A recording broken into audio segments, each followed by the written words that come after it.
सोच नहीं नहीं सोच भट मुझे वनवास भय। सीता हरण की सोच नहीं नहीं सोच लखन के बाण लगे को। मुझे मेरा वनवास हो गया, इस बात की मुझे चिंता नहीं है। मेरे पूज्य पिता चक्रवर्ती दशरथ स्वर्गवासी हो गए, मुझे इस बात की चिंता नहीं है। मेरा प्यारा भाई भरत मुझसे छूट गया, मुझे इस बात की चिंता नहीं है। लक्ष्मण को शक्ति लगे, मुझे इस बात की चिंता नहीं है। जामवंत दादा सामने बैठे थे। जामवंत दादा ने कहा, सरकार जब किसी बात की सोच नहीं है तो रो क्यों रहे हो? किस बात की चिंता है आपको? जरा सुनिएगा, आपको उसकी किसकी चिंता है? अपने किसी बात की चिंता नहीं है भगवान। भगवान कहते हैं एक ही सोच रही है, सोच विभीषण बाग है। रोते हुए कहते हैं, जामवंत हमने विभीषण को भारत की धरती पर राजनीति करके लंकेश बना दिया था। मैंने कहा था कि मैं रावण का वध करके विभीषण को लंका का राजा बनाऊंगा, पर आज लंका का राजा बनाए बगैर मैं मरने जा रहा हूं लक्ष्मण के साथ। दुनिया इधर उधर चली जाए, मेरे मरने के बाद सीता भी मर जाएगी। सारे मंत्र भालू अपने अपने घर को चले जाएंगे, लेकिन मुझे चिंता केवल एक व्यक्ति की है। किसकी? विभीषण। विभीषण का क्या होगा? उसके भाई ने रात मारकर निकाल दिया है लंका से, और मैंने विभीषण को वचन दिया था कि मैं तुम्हें राजा बनाऊंगा, और उसे राजा बनाए बगैर मैं जाने वाला हूं। मेरे भक्त विभीषण का क्या होगा? ऐसा भक्त वत्सल परमात्मा आपको कहां मिलेगा? अपने भाई मरने वाला है, उसकी चिंता नहीं है। भगवती जानकी का अपहरण हो चुका है, राक्षस राज रावण ने अपहरण कर लिया है, उनकी चिंता नहीं है भगवान को। चिंता किसकी है? विभीषण की है। ये भक्त वत्सलता है भगवान की। भगवान रोते रोते दो बड़ी महत्वपूर्ण बात यहाँ कहते हैं, बहुत ध्यान से सुनिए। जो जनते बंधु बिछो, जो जनते बंधु बिछो, पिता बचन मन क्यों नहीं हो, पिता बचन मन क्यों नहीं हो।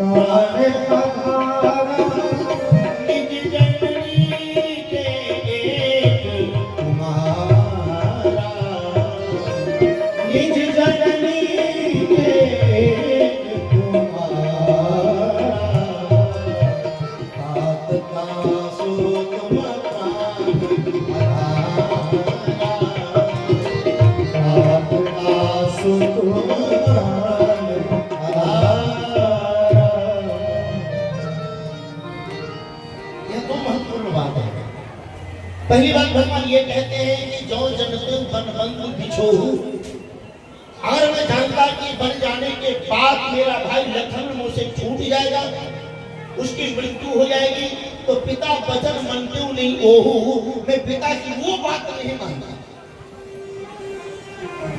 अब जरा विचार करिए, कौन सी बात नहीं मानते हो? क्या पिता ने बन जाने के लिए कहा था, ये बात नहीं मानते? नहीं। दूसरी बात, ये मनुष्य की बारीकी है। एक घटना घटी है, जब चारों भाई छोटे छोटे थे, आप ये समझिए 5-5 वर्ष के रहे होंगे भगवान, तो अपने पूज्य पिता के साथ एक दिन सरयू किनारे गए हैं स्नान करने। प्रातः काल का समय था।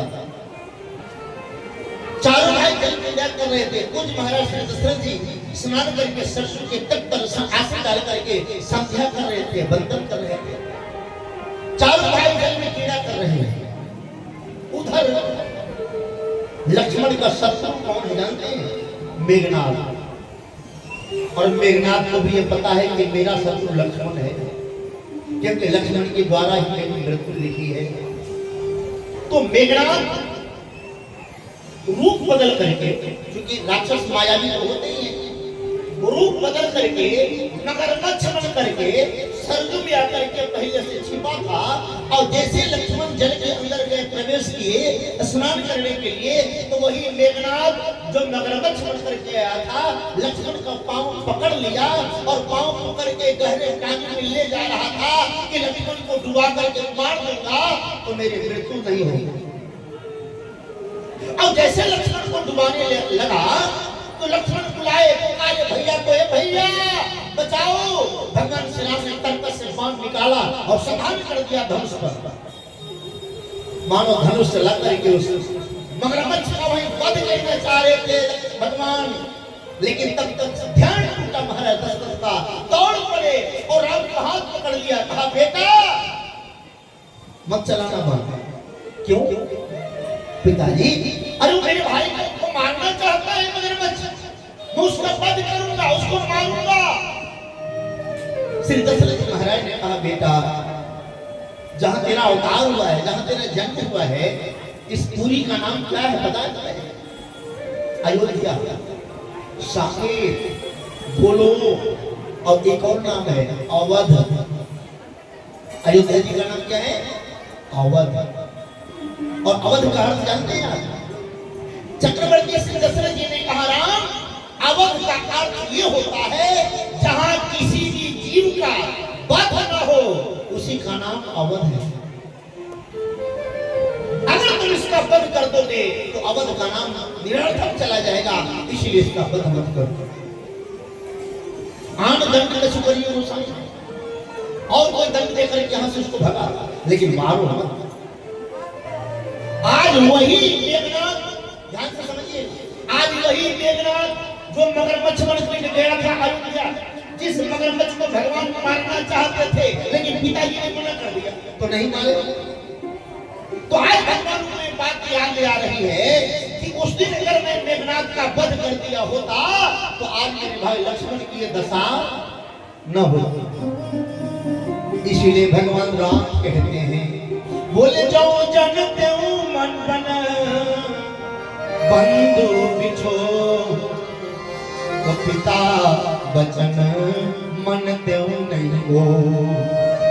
उस दिन मैं वो बात नहीं मानता अगर मैं जानता कि मेरे भाई का ये दशा होगा। एक और चौपाई है बड़ी महत्वपूर्ण, क्या? वो लक्ष्मण से भगवान बार बार कह रहे हैं, लक्ष्मण उठ जाओ। क्यों? क्योंकि निज जननी के एक कुमारा, ताकता सुतुम प्राण आधारा। इस चौपाई का समान अर्थ ये है कि तुम अपनी मां के अकेले बेटे हो और तुम अपनी मां के प्राणों के आधार हो। इसका समान अर्थ यही है, लेकिन इसका भावार्थ क्या है? क्या लक्ष्मण अपनी मां के अकेले बेटे हैं? आप सब जानते हैं लक्ष्मण अकेले नहीं, शत्रुघ्न के साथ पैदा हुए हैं। लक्ष्मण के एक और भाई हैं शत्रुघ्न। तो निज जननी के एक मानक का क्या अर्थ है?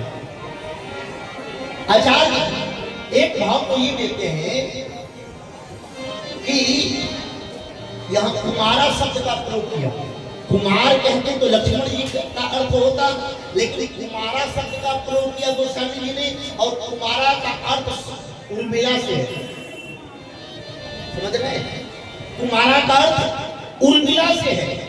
और मानो भगवान श्री राम ये कहते हैं कि हे लक्ष्मण, उर्मिला अपनी मां की अकेली एक संतान है। आपको पता है कि नहीं? भगवती सीता तो अयोनिजा है, धरती से प्रकट हुई है, लेकिन महारानी सुनैना के गर्भ से केवल एक बेटी पैदा हुई है, जिनका नाम है भगवती उर्मिला। मांडवी और सुकीर्ति महाराज जनक के छोटे भाई हैं, सिरध्वज उनकी बेटियां हैं। तो मानो भगवान श्री राम ये कहना चाहते हैं कि लक्ष्मण अपनी मां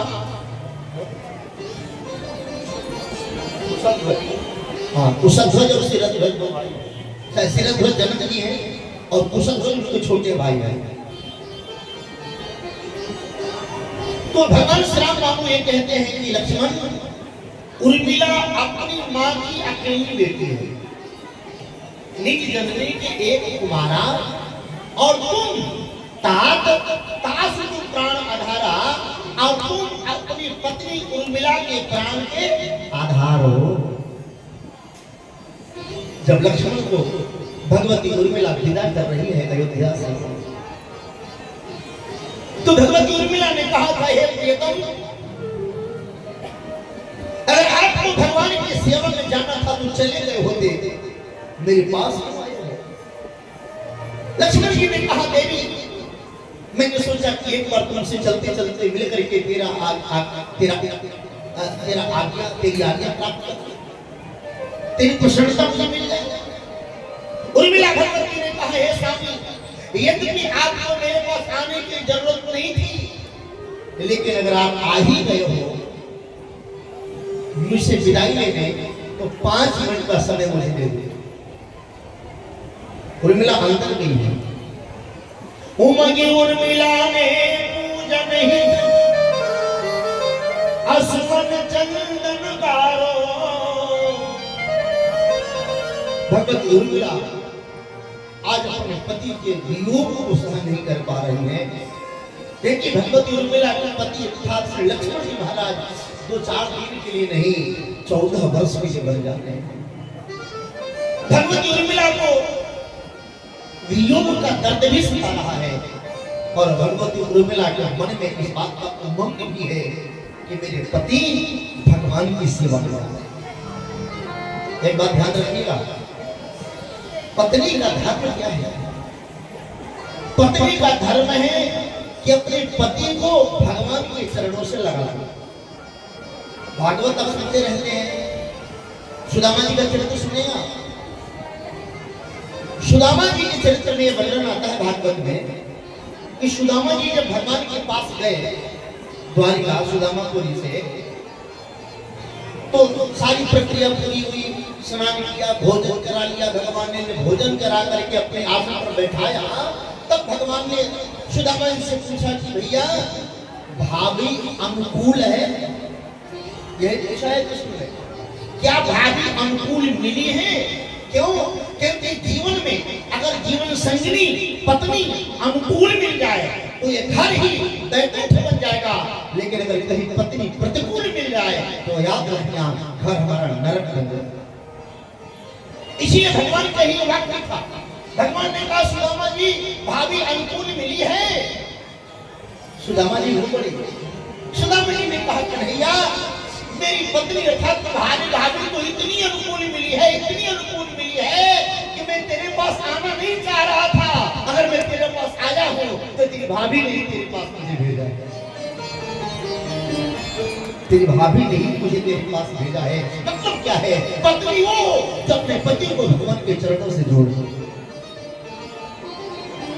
भगवती उर्मिला को इस बात का उमंग भी है, आनंद भी है, उत्साह भी है कि मेरे पति भगवान की सेवा में।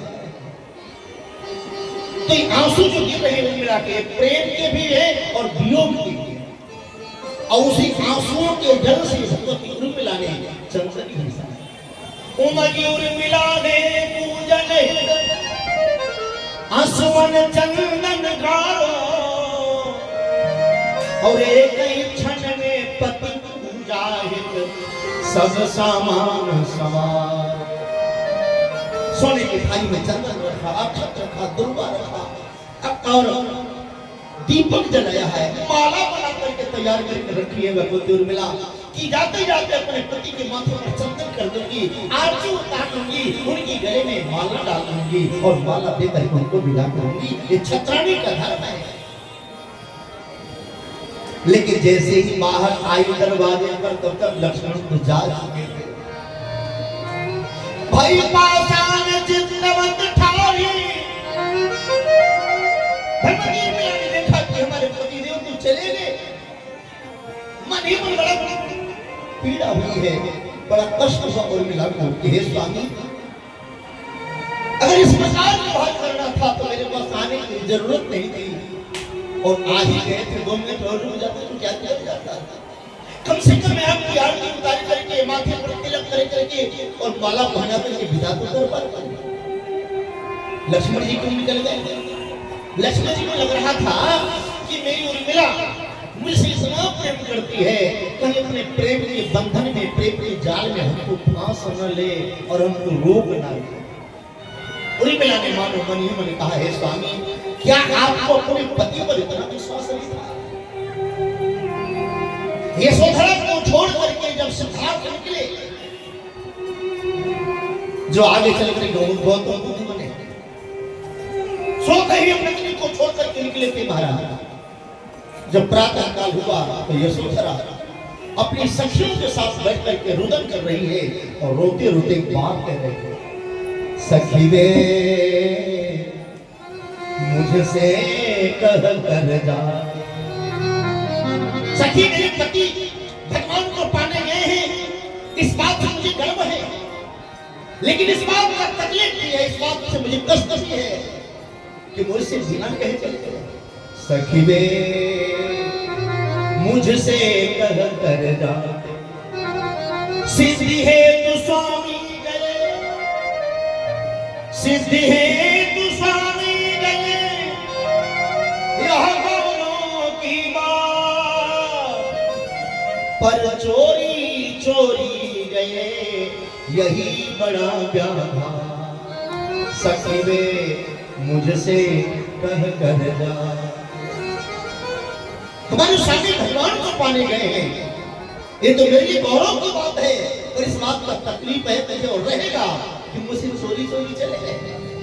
क्या मुझ पर उनको विश्वास नहीं था कि भगवान को पाने जा रहे हैं, मैं उनके मार्ग में बाधा कर जाऊंगी? भगवत उर्मिला के मन में इसी बात का दर्द है कि क्या मेरे पति को मुझ पर इतना भरोसा नहीं था कि क्या मैं उनको रोक लेती, इसीलिए तो चले गए। लेकिन लक्ष्मण जब चले गए तो इतनी पीड़ा हुई मन में उर्मिला के। कभी लिखा है, भाई पाषाण चित्तवत ठाड़ी, हृदय प्रतिज्ञा ठानी। पत्थर के समान हो गई भगवती उर्मिला, और मान उर्मिला ने मन ही मन संकल्प कर लिया, प्रतिज्ञा कर ली। क्या बोले, 14 वर्ष इसी आसन में मुझको अवधि बिता।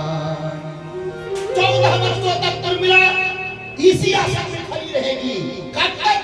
जब तक मेरे पति लौट न आए, जब तक मेरे पति लौटेंगे नहीं, जब तक मैं उनका तिलक नहीं कर लेती, जब तक उनकी आरती नहीं उतार लेती, जब तक उनके गले में माला डाल कर स्वागत नहीं कर लेती, तब तक उर्मिला इसी पर खड़ी रहेगी। और उर्मिला 14 वर्षों तक एक आसन में खड़ी रही।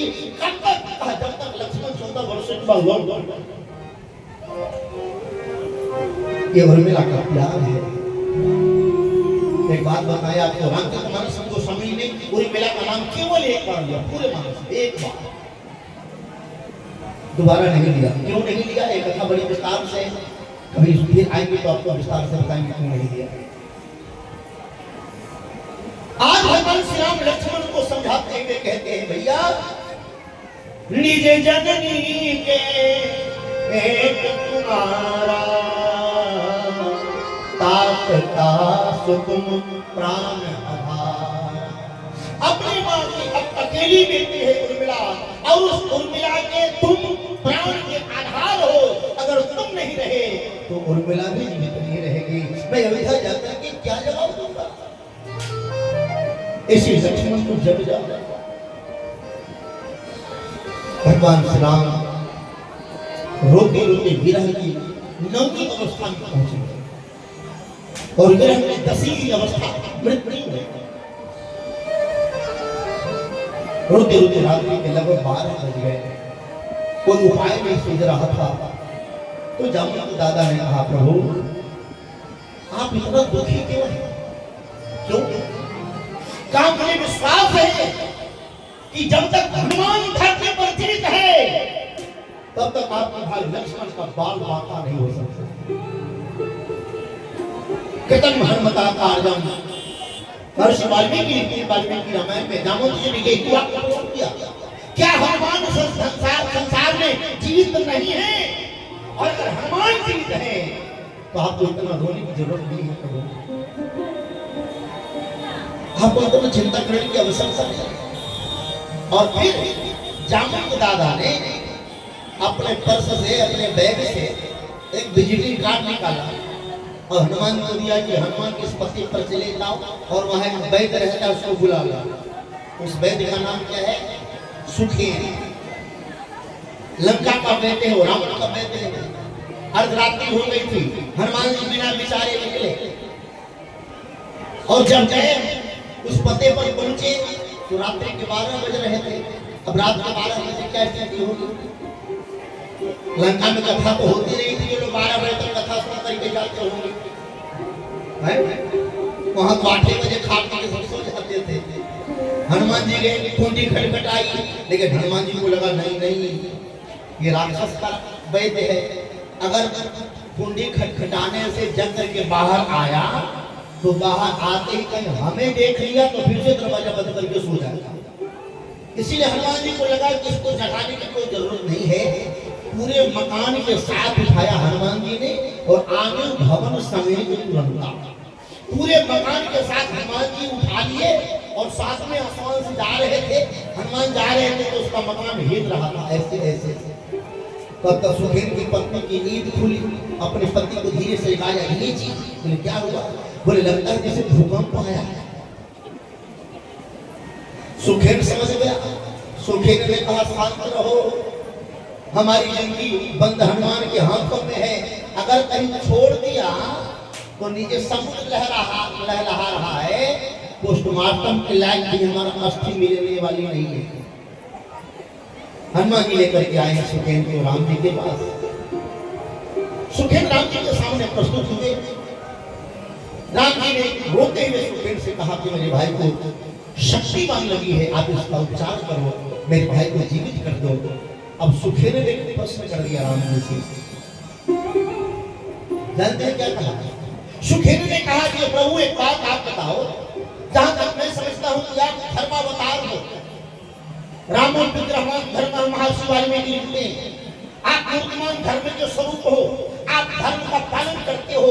एक प्रभु एक बात मैं आपसे जानना चाहता हूँ, मैं आपके शत्रु का डॉक्टर हूँ, मैं आपके शत्रु रावण का वैद्य हूँ, क्या मेरा एक धर्म बनता है कि मैं आपके भाई का इलाज करूं? राम जी थोड़ी देर के लिए मौन हुए और उसके बाद राम जी ने रोते हुए बात कहती, ये राम ही बोल सकते हैं, ध्यान रखना। भगवान श्री राम ने कहा, जिस धर्म में सारा राज्य गया, श्री पितृदेव का मरण हुआ, और जिस धर्म पे भाई भरत छुटा, सीता प्यारी का हरण हुआ।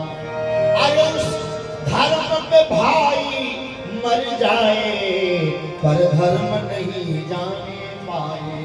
भगवान ने कहा जिस धर्म की रक्षा के लिए मेरे पूज्य पिता स्वर्गवासी हो गए, जिस धर्म की रक्षा के लिए मैं वनवासी हो गया, जिस धर्म की रक्षा के लिए मेरा प्यारा भाई भरत छूट गया, जिस धर्म की रक्षा के पीछे मेरी पत्नी का अपहरण हो गया, मैं चाहता हूँ कि तेरा धर्म न जाए, मेरा भाई मर जाए तो मर जाने दो, लेकिन अपना धर्म मत छोड़ो। राम का आदर्श है, इस राम के जीवन का मर्यादा है। सुखेन की आंखों में आंसू आता और सुखेन अब कहता है, प्रभु अब तक जो मैं बात कर रहा था वो राजनीति से प्रेरित होकर के बात कर रहा था, लेकिन सरकार में वैद्य और शास्त्र कह रहा है वैद्यो नारायणो हरि। वैद्य माने डॉक्टर, डॉक्टर भगवान के स्वरूप होते हैं।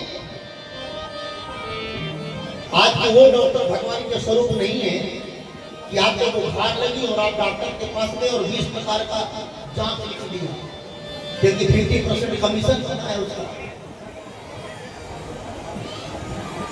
ये डॉक्टर भगवान के रूप नहीं है, तो हैवान से भी गए थे।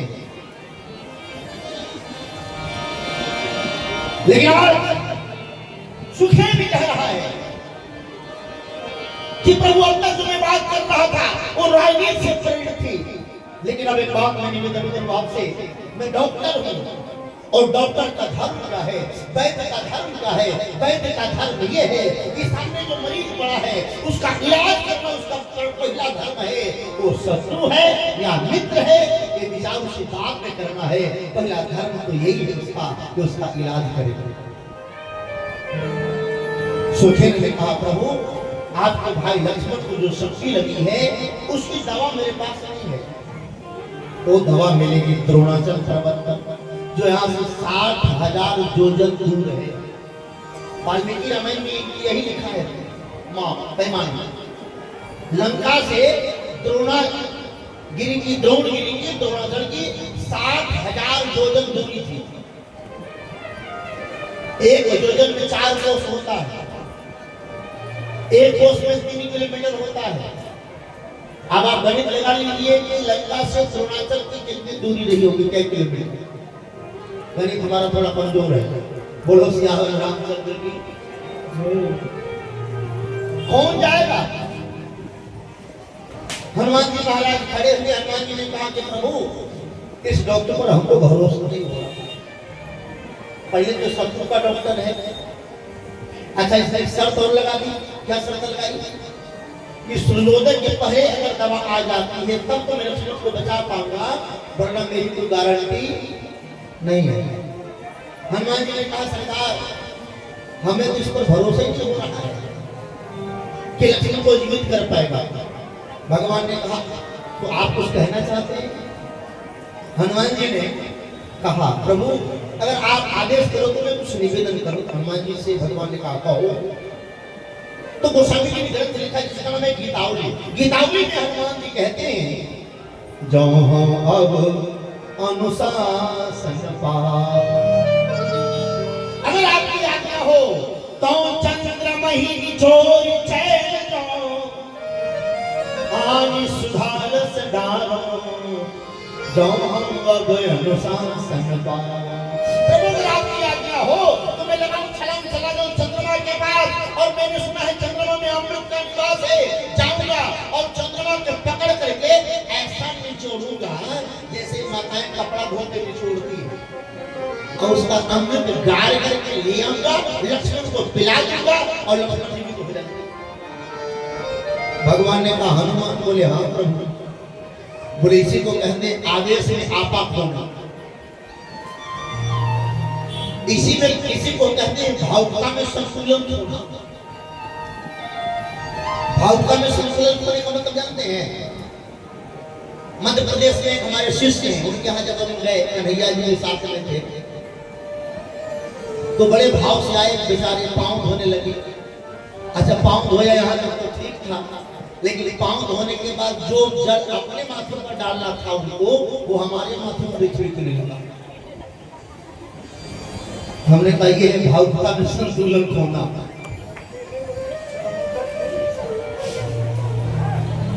तो भगवान ने कहा हनुमान तुम्हें भावुकता में संतुलन खो रहे हो।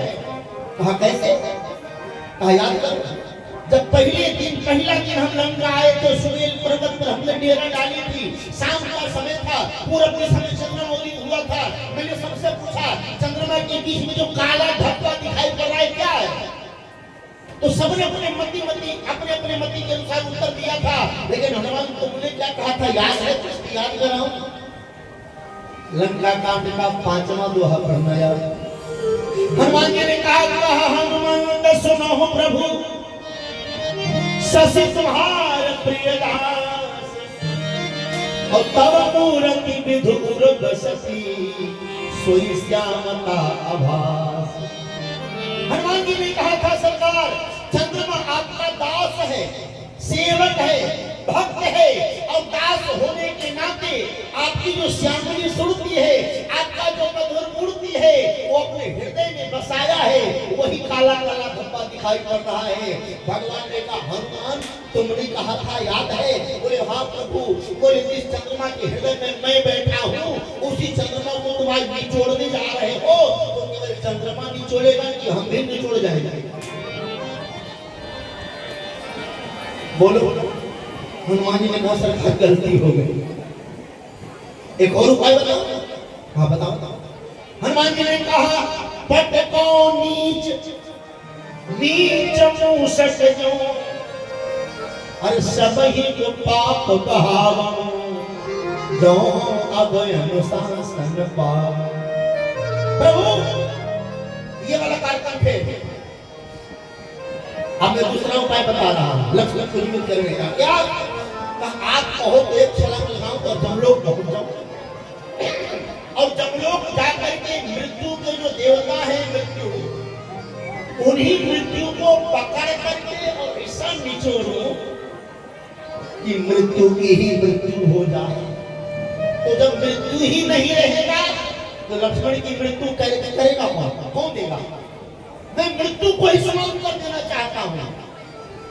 भगवान ने कहा हनुमान फिर तुम भावुकता में संतुलन खो रहे हो। कहा कैसे? कहा तुम कहते हो कि मैं मृत्यु को ही समाप्त कर दूंगा और हमारी प्रतिज्ञा याद है तुम्हें? राम जी ने क्या प्रतिज्ञा ली है? राम जी ने प्रतिज्ञा ली है इस पूरे सृष्टि को पूरे संसार को पूरे धरती को मैं राक्षसों से ही निकल दूंगा। सारे राक्षसों को मौत की घाट उतार दूंगा। सारे आतंकवादियों को समाप्त कर दूंगा। भगवान श्री राम ने कहा हे हनुमान अगर तुम मृत्यु को ही समाप्त कर दोगे तो राक्षस कैसे मरेंगे?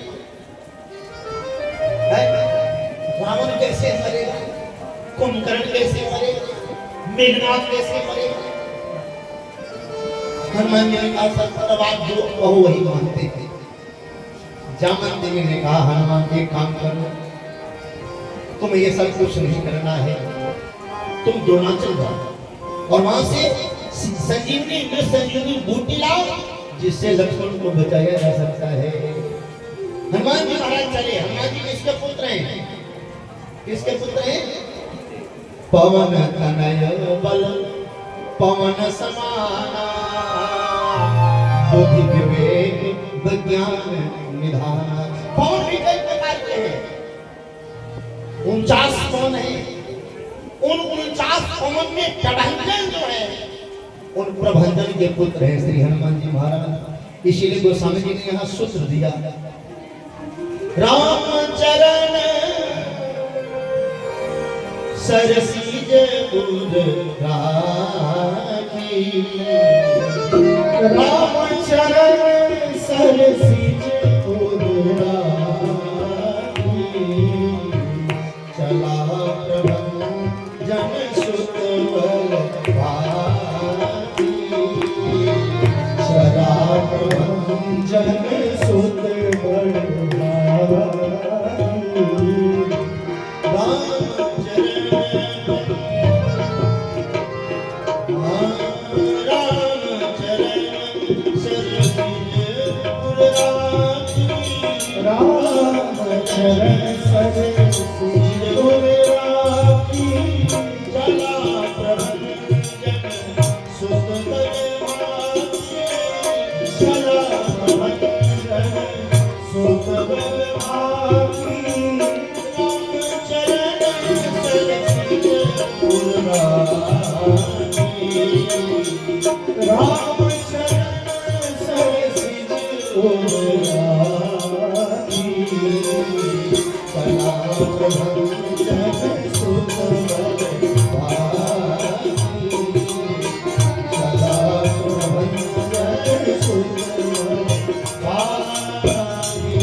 भगवान श्री राम के चरण कमलों को हृदय में धारण किया और लगाई छलांग हनुमान जी महाराज।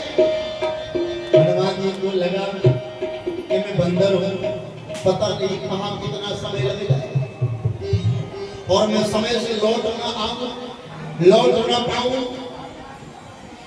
तो सुखेन ने कहा है कि सूर्योदय के पहले अगर जड़ी आ गई तब तो लक्ष्मण को बचा लेंगे। अब अगर सूर्योदय हो गया तो लक्ष्मण का बचाना संभव नहीं है। तो हनुमान जी को लगा कि पहले सूर्य भगवान से ही निपटते चले। तो लगाई छलांग पहुंचे सूर्य भगवान के पास।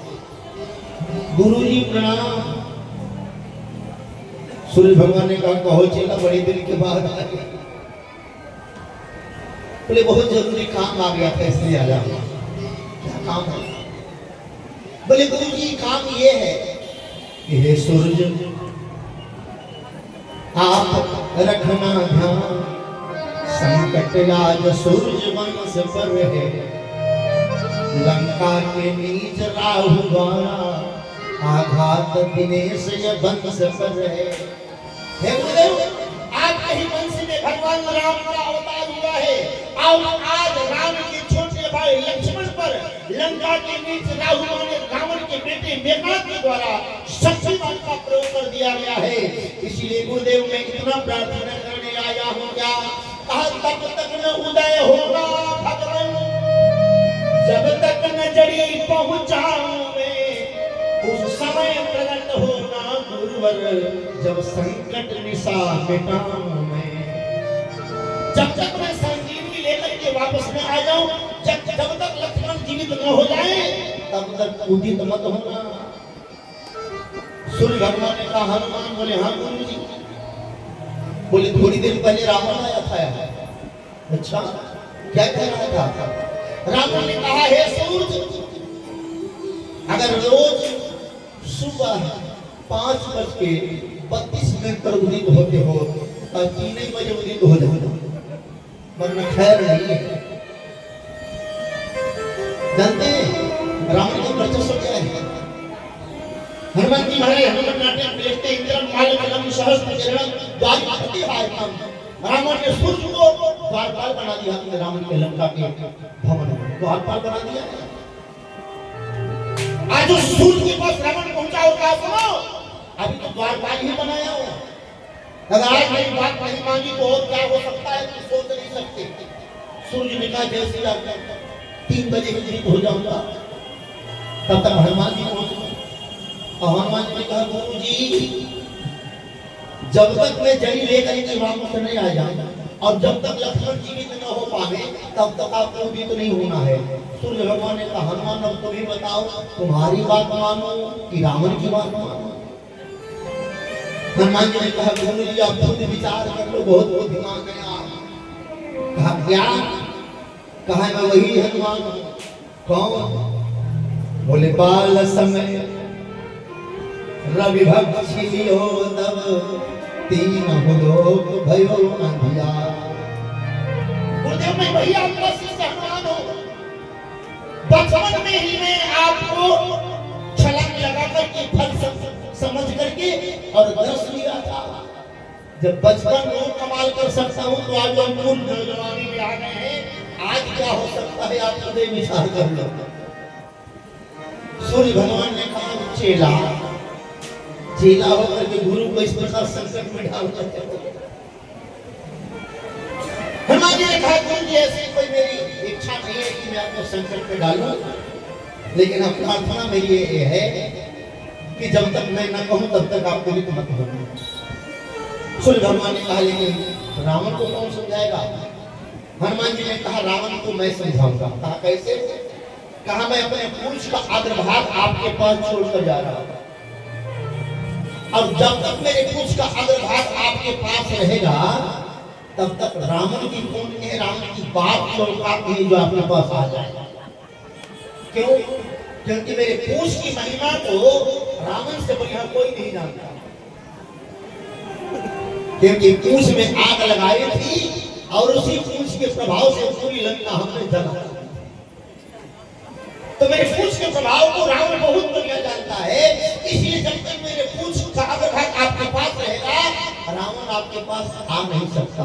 इसलिए आप डरने की कोई बात नहीं। और अब मैं चलते हनुमान जी आगे जब चले एक बात मैं बराबर कहा करता हूँ। एक शायर में ये दौर के राहत के दौरी साहब बहुत बढ़िया लिखते थे वो। 4 पंक्ति मुझे याद आ रही है। जगने और जगाने की आदत हो जाए, ध्यान से सुनना, जगने और जगाने की आदत हो जाए, स्वयं भी जगे और दूसरे को जगाए भी। जगने और जगाने की आदत हो जाए, जगाने वाले से मोहब्बत हो जाए। मतलब अच्छा विचार करिए, आप यहाँ कथा से जाकर के 12 बजे सोए और 3 बजे आप सपना देख रहे हो और यहाँ 500 का करेंसी जीत रहे हैं आप, और उसी समय को याद करके जगा दी। ईमानदारी से बताना, उससे मोहब्बत होगी? वो तो ऐसे ही दिखाई पड़ेगा आपको जैसे इस समय पाकिस्तान भारत को दिख रहा है कि नहीं? शायर कहता है, जगने और जगाने की आदत हो जाए, जगाने वाले से मोहब्बत हो जाए। जुगनुओं, एक नया चांद जगाना होगा, इसके पहले ये अंधेरों की हुकूमत हो जाए। हमारे संसार में, हमारे समाज में, हमारे परिवार में अंधकार सदा सदा के लिए व्याप्त हो जाए, उसके पहले हमें एक जुगनू उगाना होगा, एक किरण प्रकट करना होगा, एक ज्ञान का प्रकाश प्रकट करना होगा, ताकि हमारे व्यक्तिगत जीवन में, हमारे परिवार में, हमारे समाज में, हमारे राष्ट्र में प्रकाश सदा सदा के लिए प्रकट हो जाए। तो स्वयं भी जगे हम, अब दूसरों को जगाएंगे। और हनुमान जी का यही काम है, हनुमान जी स्वयं से जगे ही हैं और दूसरे को जगाते भी हैं, और जिसको जगाते हैं उससे प्रेम भी बढ़ेगा। तो मैं बात में बताऊं आपको, ये कथा, ये प्रवचन, ये सत्संग आपके व्यक्तित्व को जगाने के लिए है, आपको जगाने के लिए है। कथा से दुनिया को जगाया जाता है, लेकिन आप बुरा मत मानना, कुछ लोग ऐसे हैं इस भारत में कि कथा को माध्यम बना करके जगाने का नहीं, बल्कि लोगों को बहकाने का भी काम करते हैं। बोलो सही बात है कि नहीं? जैसे नाम राम रहीम, नाम था इसका राम रहीम, नहीं राम का था न रहीम का था। इस समय जेल की शोभा बढ़ा रहा है। भगवान की कथा को माध्यम बना करके लोगों को पागल बनाया, इसने भड़काया। और मैं आपसे हाथ जोड़ करके निवेदन करूं, भक्त बनो, अंधभक्त मत बनना। राम रहीम के चेले अंधभक्त थे। कैसे अंधभक्त? वही राम रहीम फिल्म इंडस्ट्री में, फिल्म में काम करने वाली जो अभिनेत्रियां हैं, उनसे नंगा डांस करता था, और उसके चेले उसको भगवान मान के बैठे थे। जिस खेत का मूली खा लेता, उस खेत की मूली 100 रुपए किलो मिलती थी।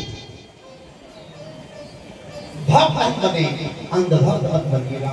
अंधभक्त बनोगे तो यही दशा होगी। अब विचार करो, कोई भक्त किसी महापुरुष का चित्र लगा करके 10 वर्ष तक अपने पूजा घर में उसकी आरती अगरबत्ती पूजा करता रहा, और बाद में पता चला कि राम नहीं निकल गया, उस व्यक्ति के हृदय पर क्या बीतेगा? उसकी भावना में क्या होगा? उसकी श्रद्धा का क्या होगा? क्या उसकी श्रद्धा भी कहीं टिक पाएगी?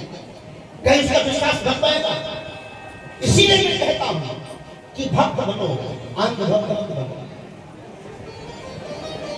जिसके पीछे आप दौड़ रहे हो, जिसके पीछे आप जाना चाहते हो, जिसको अपने जीवन का सर्वस्व समर्पित करना चाहते हो, अर्थात जिसको अपना गुरु बनाना चाहते हो, जरा उसके बारे में छानबीन करो। एक कहावत है हमारे यहाँ, आप सब जानते हैं क्या? गुरु करो जान के, अब पानी पियो, सब जानता है। लेकिन इसमें हमें तब्दीली करते हैं, परिवर्तन करते हैं। क्या? अच्छा कहो पानी पियो छान के। अगर ये सच है, यही सही है, तो कोई नाली का पानी छान करके देगा तो आप पी लेंगे? नहीं पिएंगे। तो होना क्या चाहिए? बोले पानी पियो जान के, पानी पियो जान के। पानी के बारे में पहले जानो कि कुएं का है, कि नल का है, कि नदी का है, कि नाले का है। पानी पियो जान के, और गुरु करो छान के। माने पहले जान लो, उनके बाद में छानबीन कर दो कि कैसा है हमारा गुरु, जिसको हम गुरु बनाने जा रहे हैं। मन आज गुरु बनाए, कल पता चला कि राम नहीं निकल गया, तब क्या करोगे आप? कल पता चला रामपाल निकल गया, तो क्या करोगे आप? हाँ हाँ, ये सब उत्कृष्ट श्रेणी के निकृष्ट है।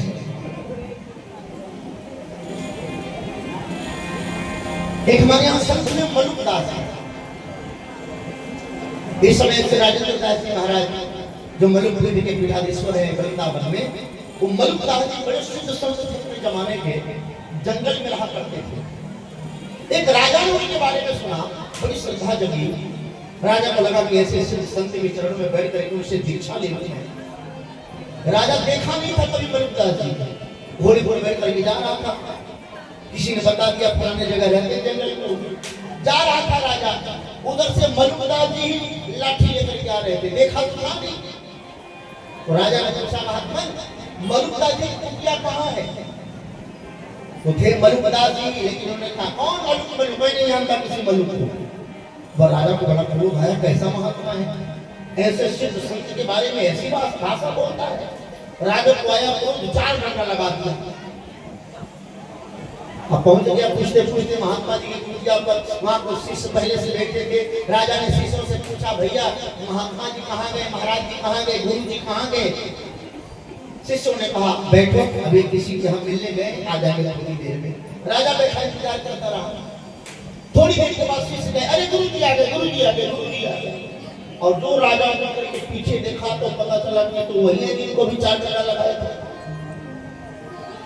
अब राजा के पैरों तले जमीन खिसक गई। राजा गया, साष्टांग चरण में गिर गया, रोने लग गया, हे महात्मा मैं आपको पहचान नहीं पाया, मैं इस भुजा को काट कर निकाला नाम से तलवार, जिस भुजा में आपने इस संत पर डंडा चलाया, मैं अपने भुजा को काट डालूंगा।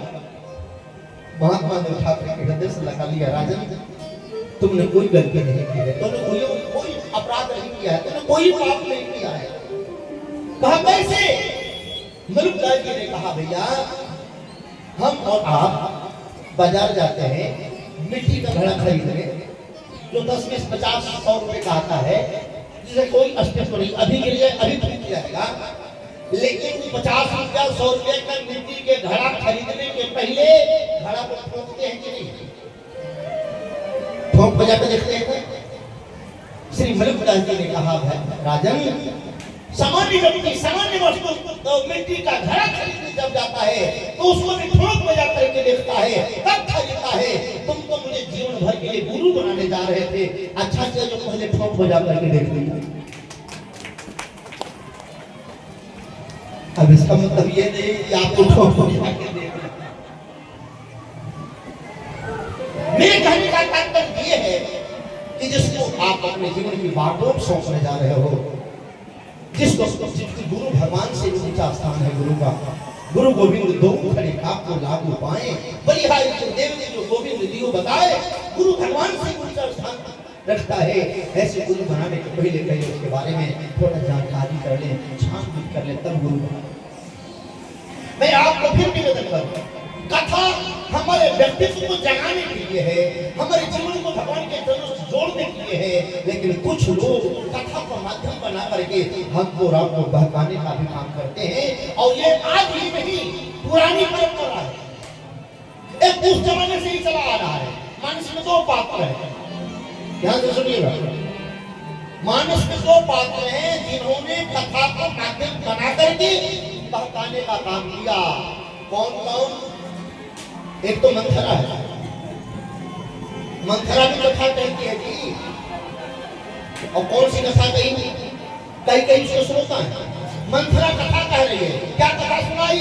बोले कथा कहती कथा शब्द शब्द के जय विधि बाढ़ मिलो।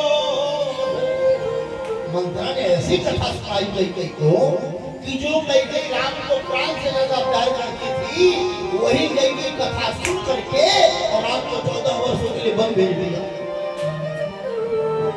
बोले मंथरा ने कहता दिया कि नहीं कई को कथा से। अच्छा कई बात कोई बात नहीं, लेकिन अब मैं ऐसे व्यक्ति का नाम लेने जा रहा हूँ जिसको उद्यमतम वरिष्ठ कहते हैं, जिसको ज्ञानी आत्मनिर्भर कहते हैं। ऐसे हमारे श्री हनुमान जी महाराज को भी एक व्यक्ति ने धमका दिया। जानते हैं उसका नाम क्या है? उसका नाम है काल नेमी। कर कह रहा था, कथा कह रहा था, और बह गए हनुमान जी जा रहे थे संजीवनी यानी द्रोणाचल, और बह गए रुक गए कथा सुनने के लिए। लेकिन कथा पेश कर रहा था। 5 काम बड़ा सुंदर काम किया है काले ने। 5 काम सुंदर किया है, लेकिन इतना सुंदर काम करने के बाद भी उसको मृत्यु मिली।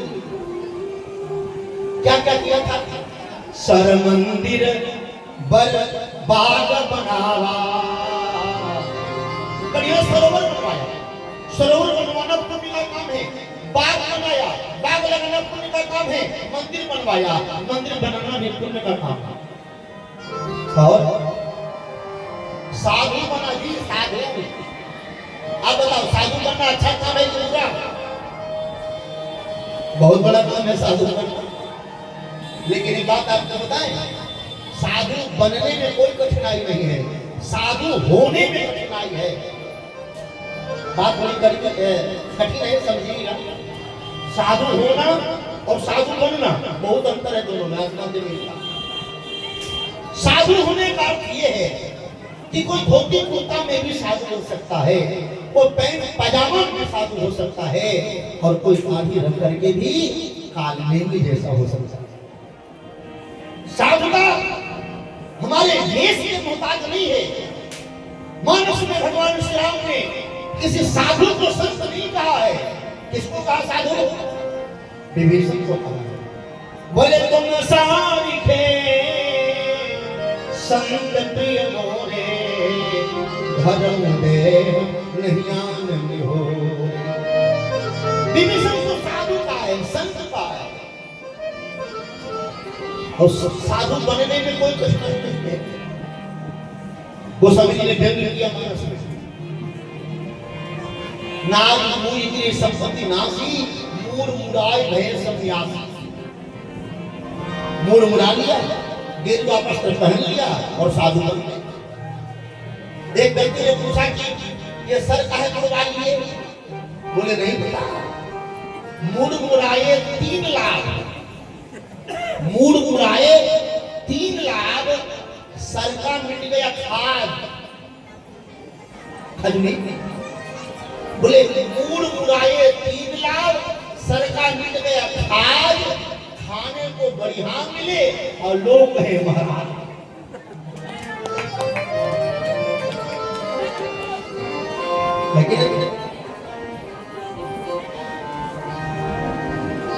राज नहीं, पाठ नहीं, महाराज कहाँ? साधु लोग को क्या कहते हैं? महाराज। बोले खेती नहीं, बारी नहीं, महाराज कहावे। राज नहीं, पाठ नहीं, महाराज कहावे। और खेती और बारी नहीं, 3 बार खावे। तो साधु होने और बनने में कठिनाई है।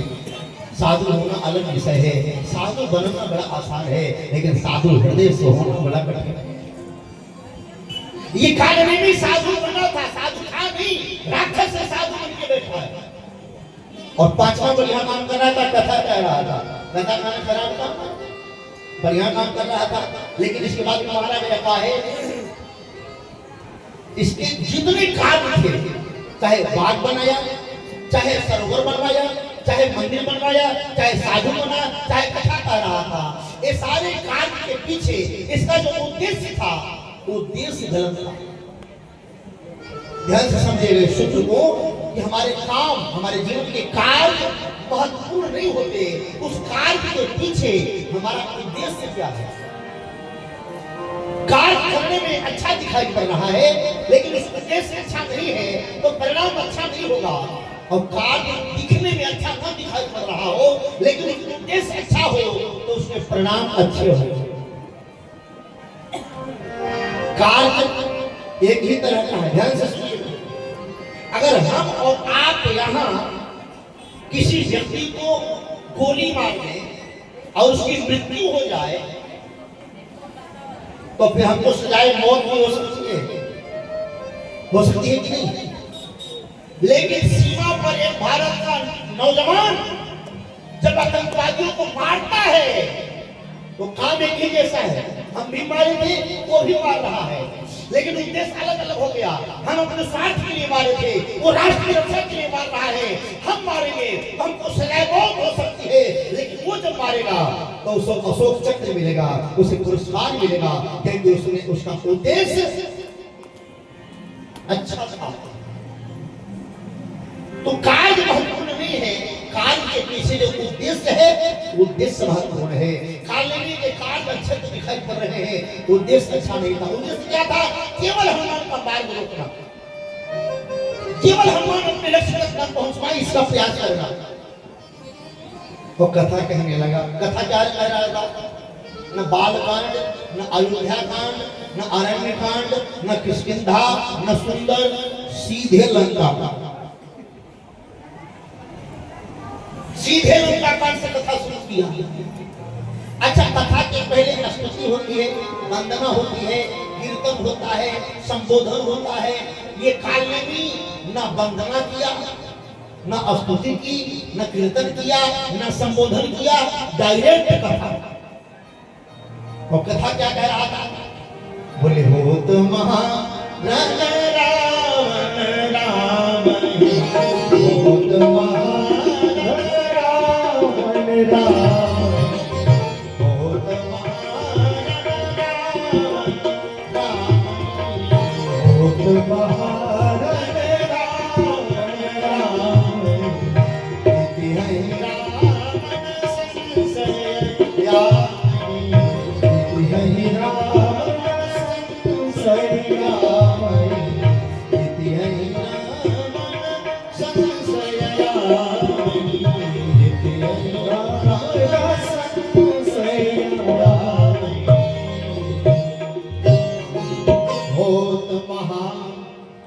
रावण राम ही। वो इसलिए गलती कर बैठा कि सही सही कथावाचक तो था नहीं, बना हुआ था। और बने हुए कथावाचक जब कथा करेंगे तो ऐसे ही कथा करते हैं। हनुमान जी ने और से सुना, पहले कथा के नाम पर तो उतर गए कि कथा कह रहा है, लेकिन जब ध्यान से हनुमान जी ने सुना तो हनुमान जी को संशय हुआ। क्या कहे? में बालकांड को सुना रहा है, ना अयोध्या कांड, ना किष्किंधा, सुंदर, ये सीधे लंका कांड सुना रहा है। क्यों? क्योंकि भैया लंका से ही आया था, इसीलिए लंका कांड सुना रहा था। हनुमान जी को लगा कि चाहे जो भी हो, साधु तो है, कथा तो कह रहा है भगवान की, लेकिन मामला गड़बड़ लग रहा था। हनुमान जी को लगा कि पहले हम इसकी जानकारी कर लें कि असली में है क्या क्या। तो उसका स्वरूप समझने के लिए, उसका असलियत जानने के लिए हनुमान जी ने क्या किया? हनुमान जी ने कहा, महाराज हमको बड़ी प्यास लगी है, मांगा जल तो दीन कमंडल, कमंडले थमा दिया। हनुमान जी को पूरा विश्वास हो गया कि साधु नहीं हो सकता। क्यों? क्योंकि साधु दो चीज किसको नहीं देता, जो सच्चा साधु है, एक अपना आसन और दूसरा वासन माने कमंडल, वो किसी को नहीं देता। हनुमान जी को लगा ये साधु नहीं है, साधु होता तो उन्हें कमंडल नहीं देता। हनुमान जी ने कहा, कह कह नहीं अभाव थोड़े जल, महाराज इसमें से थोड़ा सा पानी है और मैं मेरी प्यास इससे नहीं मिटेगी, तो सलाह कर दिया कि वहां जाओ सरोवर में, वहां पानी बहुत है। क्योंकि सरोवर में मकड़ी थी और हनुमान जी वहां गए, मकड़ी ने पांव पकड़ लिया, मकड़ी को एक मुक्का मारा हनुमान जी ने, मकड़ी प्रकट हो गई, स्त्री के रूप में अप्सरा थी वो। मकड़ी ने कहा, महाराज ये जो है ना साधु, ये साधु नहीं है, काल में भी है, काल में भी। हनुमान जी ने कहा तो हमको पहले पता चल गया था, लेकिन हम कन्फर्म होना चाह रहे थे और अब इसकी खैर नहीं है। हनुमान जी लौटे और लूम लपेटते पछाड़ा, हनुमान जी ने अपने पूंछ में उसको लपेटा और उठा कर एक बार पटक दिया और काल ने कहा, गोविंदाय नमो नमः। ऐसे कथावाचकों का यही हश्र होगा। बोलो सियावर रामचंद्र की जय। अब हनुमान जी महाराज आगे की यात्रा किए, गए द्रोणाचल और वहां गए तो है अद्भुत दृश्य देखा। मनुस्मृति चौपाई है, ये बड़ा महत्वपूर्ण है। देखा शैल नया औषध चीना। अब देखो, शैल और ना अलग अलग पढ़ते हैं, इसके दो तरह से अर्थ प्रकट होते हैं। शैल और ना को जब अलग अलग पढ़ोगे आप तो देखा शैल न औषध चीना। हनुमान जी ने पर्वत को देखा और औषधि को नहीं पहचान पाए, एक अर्थ तो ये प्रकट हो रहा है इसमें। लेकिन दूसरा अर्थ प्रकट होता है, देखा शैलन, शैल को न तो संधि कर दो, जब सैल और न संधि होगा तो बहुवचन हो जाएगा। अर्थात श्री हनुमान जी महाराज ने देखा सैलन, बहुत पर्वतों को देखा और देखने के बाद औषधि पहचान लिया। देखा सैलन औषध चीना, क्योंकि हनुमान जी महाराज है, ज्ञानी नामक रगण्यम है, बुद्धिमताम परिष्ठम है। क्या हनुमान जी सच में औषधि पहचान करे? नहीं, पहचान लिया था हनुमान जी ने औषधि। अच्छा, जब औषधि पहचान लिया, दवा पहचान ली, तो पूरा पर्वत उठाने की क्या जरूरत थी? केवल औषधि ले आते। हनुमान जी बहुत सावधान है। हनुमान जी को लगा कि अगर मैं केवल औषधि लेकर के चलता हूँ तो वहां जो डॉक्टर बैठा है ना, वो शत्रु दल का डॉक्टर है। अगर मैं यहाँ से औषधि लेकर के गया और वो कह दिया कि असली वाला नहीं लाए हो, तो फिर इतना आना पड़ेगा, फिर लेकर के जाना पड़ेगा। इसलिए पूरा मेडिकल का फैक्ट्री उठा करके लेते चले कि ताकि वहां जाने के बाद वो कोई बहाना न बना सके। इसलिए देखा सैलन औषध चीन्हा, सहसा गिरी उपाय करने। और फिर हनुमान जी महाराज लौटने लगे वापस, लेकिन यह गड़बड़ी हो गई।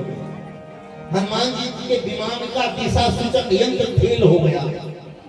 पहुंचना था लंका, पहुंच गए अयोध्या। और जब अयोध्या पहुंचे तो ध्यान रखना, एक बड़ा सुंदर सूत्र मिलेगा आपको। ब्रह्म मुहूर्त के लगभग 2 बज रहे थे। हनुमान जी जब लौटे हैं और देखा क्या, अयोध्या से ऊपर से गुजर रहे थे हनुमान जी, और नंदीग्राम में श्री भरत जी महाराज बिल्कुल सचेष्ट है। क्या कर रहे थे? राम राम रघुपति जपत, श्रवत नयन जलगा।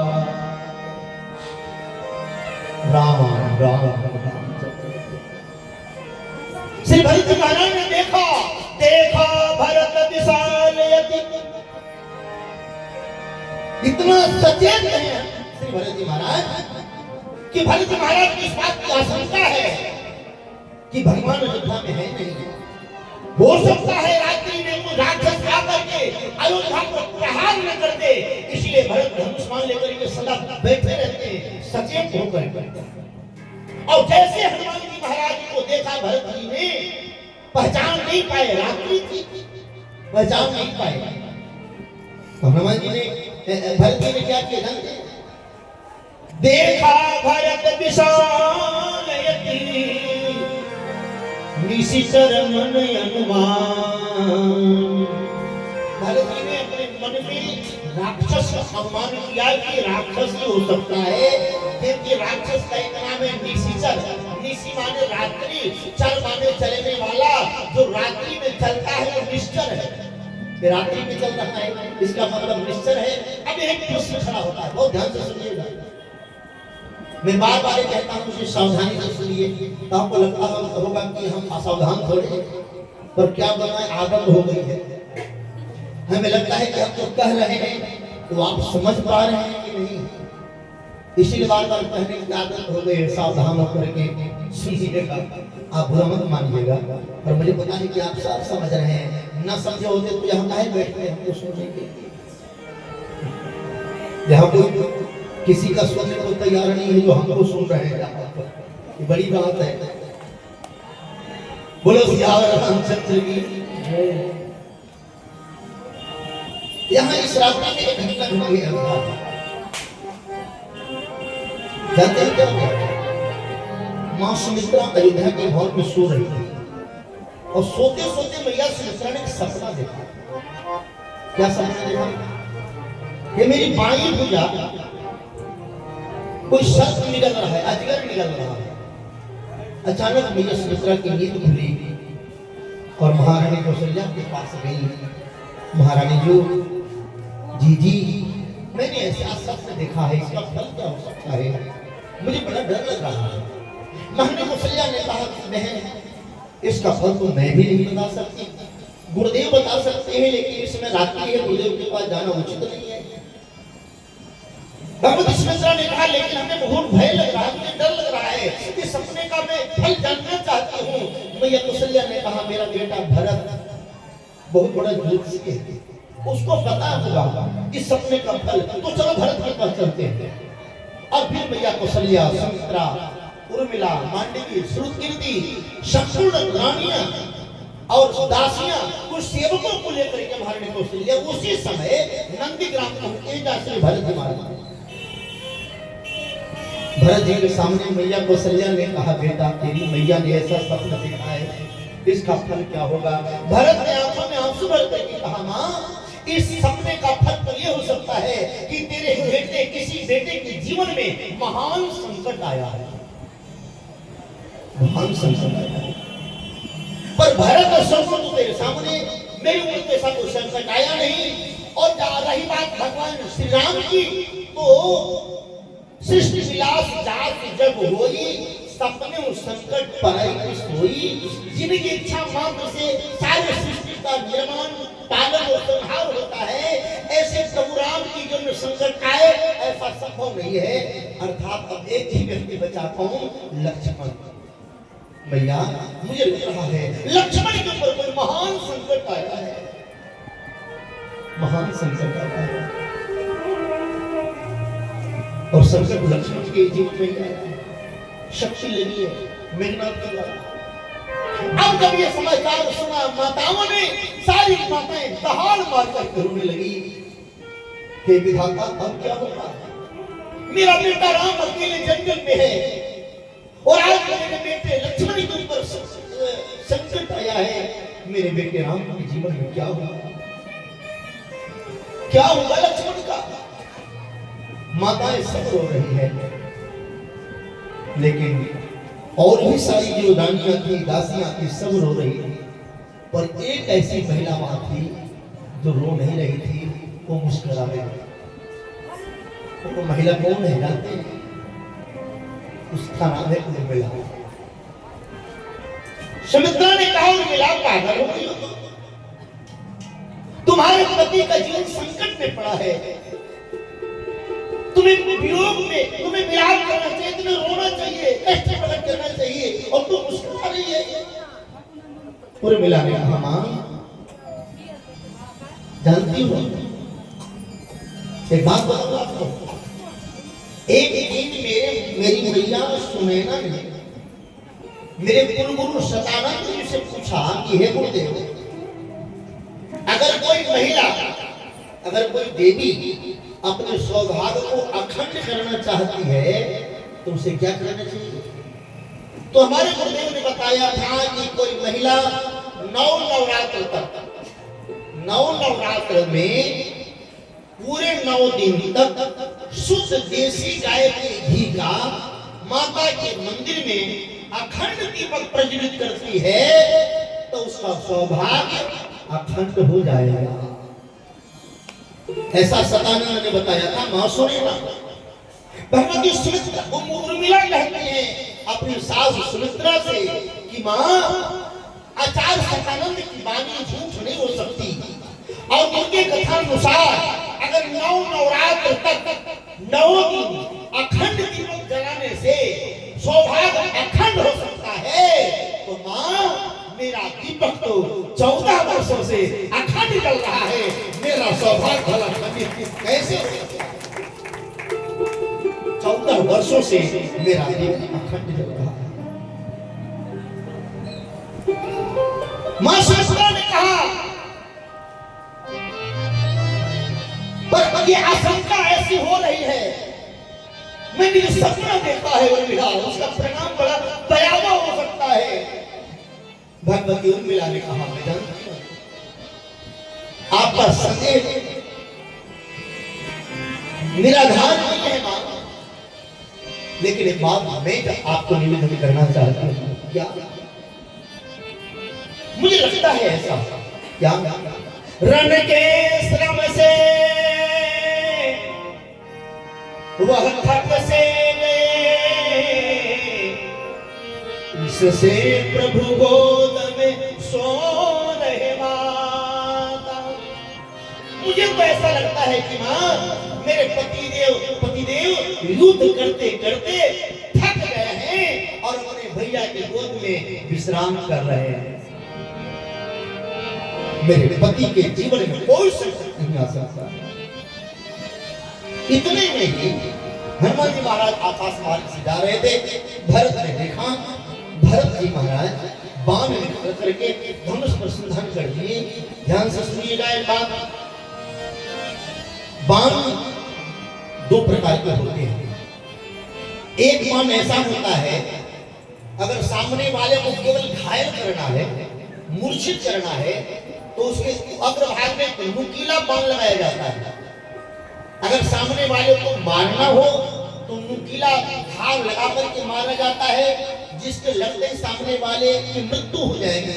लेकिन सामने वाले को केवल मूर्छित करना हो तो नुकीला धार वाला लगाया नहीं जाता। श्री भरत जी महाराज नुकीला बाण लगा करके बाण संधान करने जा रहे थे, तब तक मैया कौशल्या ने हाथ पकड़ लिया। कहा, बेटा भरत, जो गलती तुम्हारे पिता ने अपने जीवन में एक बार की थी, आज वही गलती तुम फिर दोहराने जा रहे हो। भरत ने कहा, मैया क्या कहना चाहती हो? मैया कौशल्या ने कहा, भरत, तुम्हारे पिता की जो मृत्यु हुई जानते हो क्यों हुई है? भरत ने कहा, मेरे भैया वनवासी हो गए, इसीलिए भैया के वियोग में मेरे पिता नहीं रहे। पर मां कौशल्या ने दूसरे रहस्य का उद्घाटन किया है। मां कौशल्या ने कहा, बेटा भरत, तुम्हारे पिता राम के वनवासी होने से नहीं मरे हैं, एक उनको श्राप लगी है। कौन सी श्राप? कौशल्या अम्बा ने कहा, तेरे पिता जब मरने लगे तो ये रहस्य मुझे बताया। तापसयन साप सुधियाई और कौशल्य ने सब कथा सुना।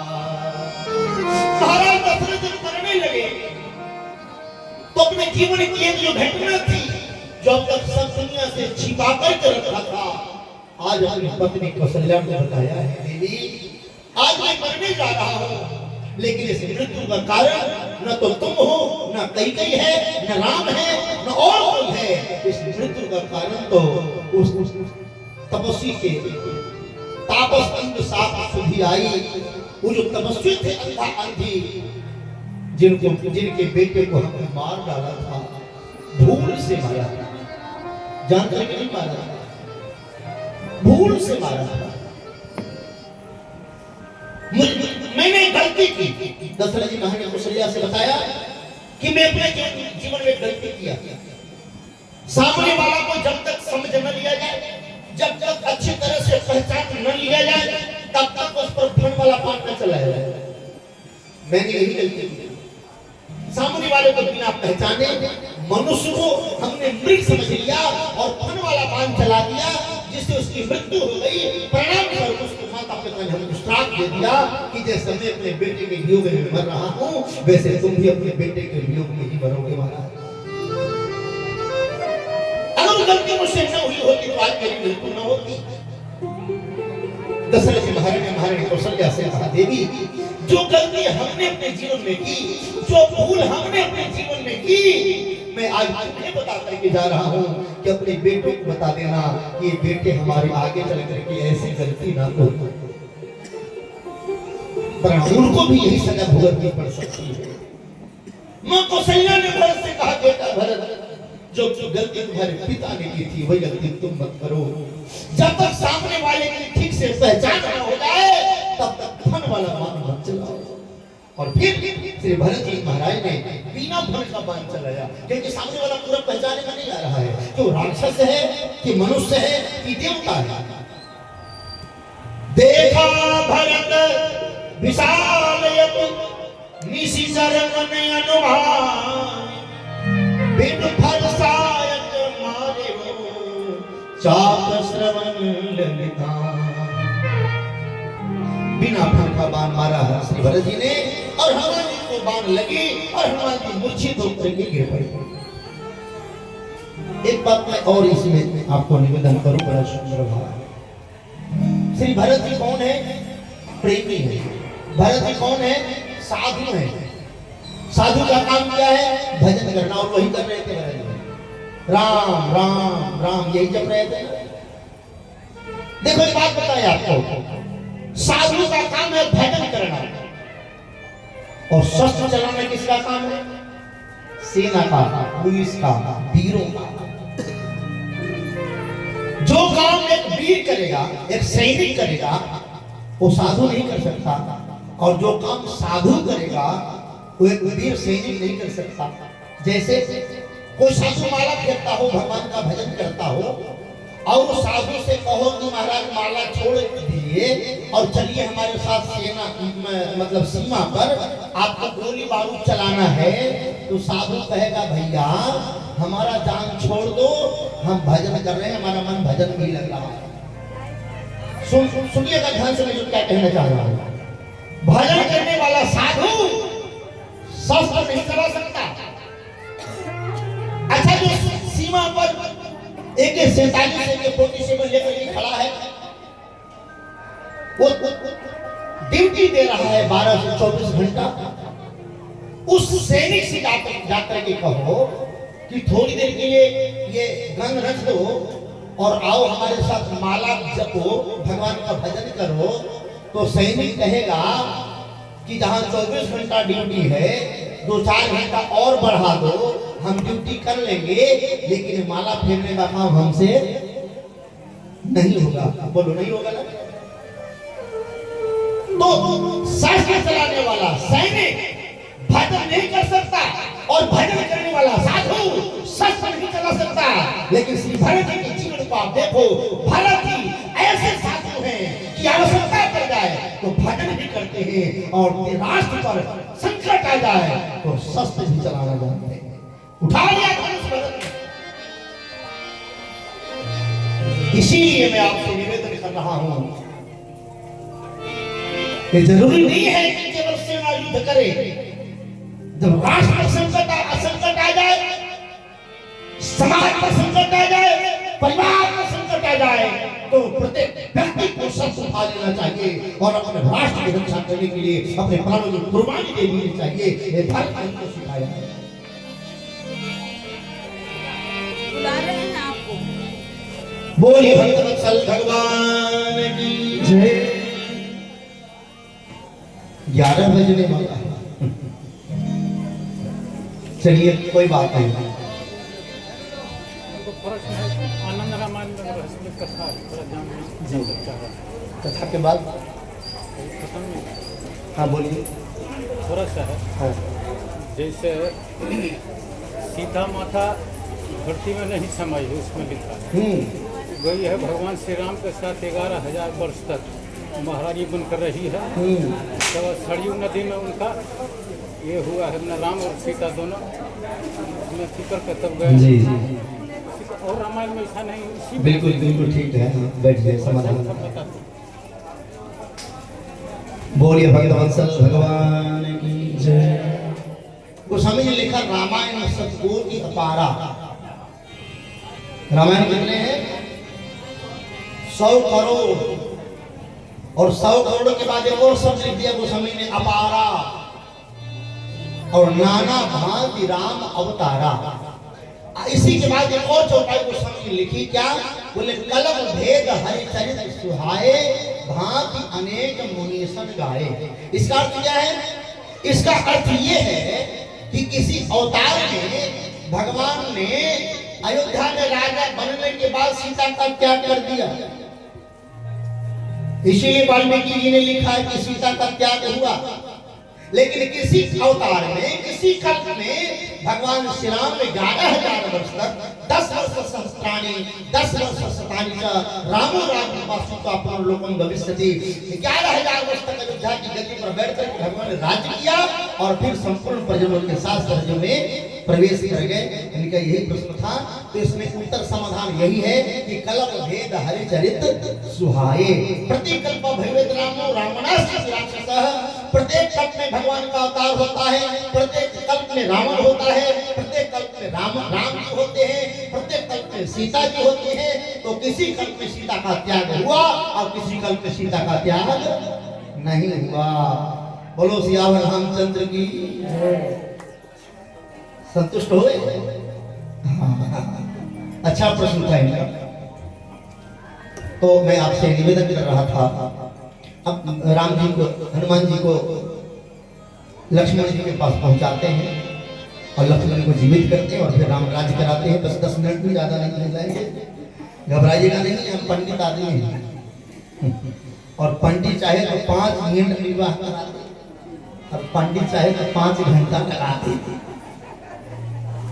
है क्या? पर एक बात बताऊं, ब्याह शादी में सबसे ज्यादा दुर्गति होती है तो पंडित जी की होती है।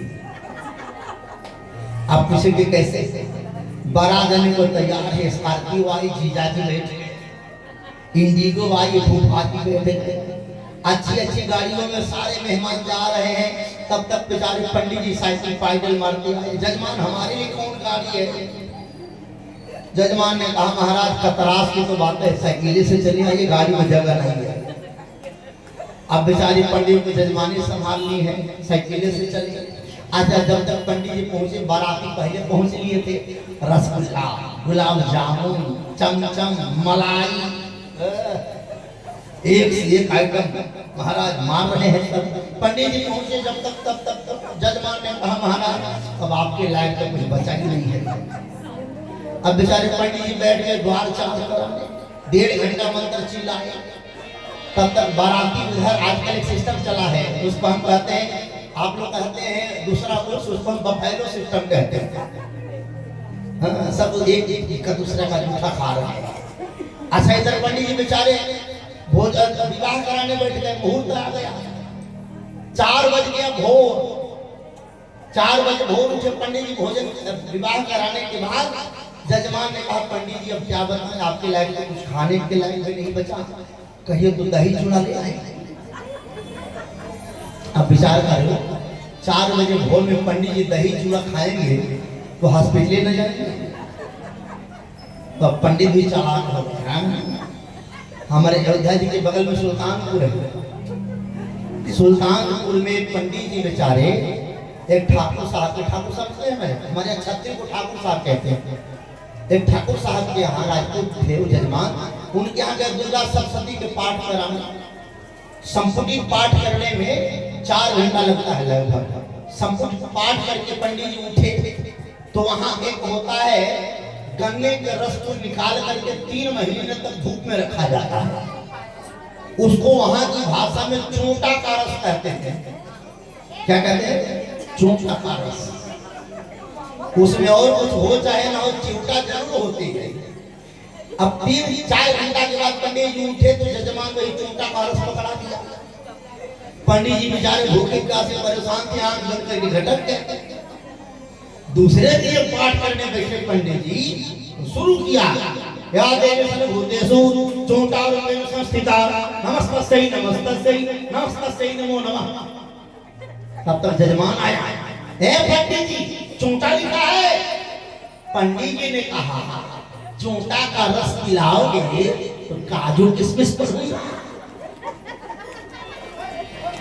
बोलो सियावर रामचंद्र की। हाँ, तो पंडित जी अब चालाक हो गए।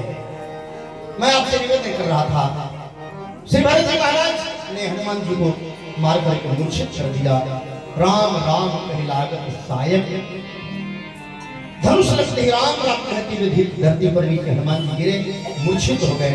श्री भरत जी ने लाख प्रयास किया हनुमान जी की मूर्छा दूर करने के लिए, नहीं उठे हनुमान जी। और तब अंतिम अचूक औषधि का प्रयोग किया श्री भरत जी ने। क्या? जो मोरे मन बचयन काया, प्रीति राम पद कमल अमाया, ताऊ कपि हो विगत श्रम सूला, जो पर रघुपति अनुकूला। इतना कहते ही श्री हनुमान जी महाराज राम राम कहते हुए जग गए। हनुमान जी महाराज ने पूरी समाचार सुनाई। श्री भरत ने कहा हनुमान जी महाराज थोड़ी देर के लिए और रुक जाओ। हनुमान जी ने कहा बिल्कुल नहीं रुकूंगा, समय नहीं है। भरत जी ने कहा मैं आपको अपने बाण पर चढ़ा कर राम जी के पास भेज दूंगा।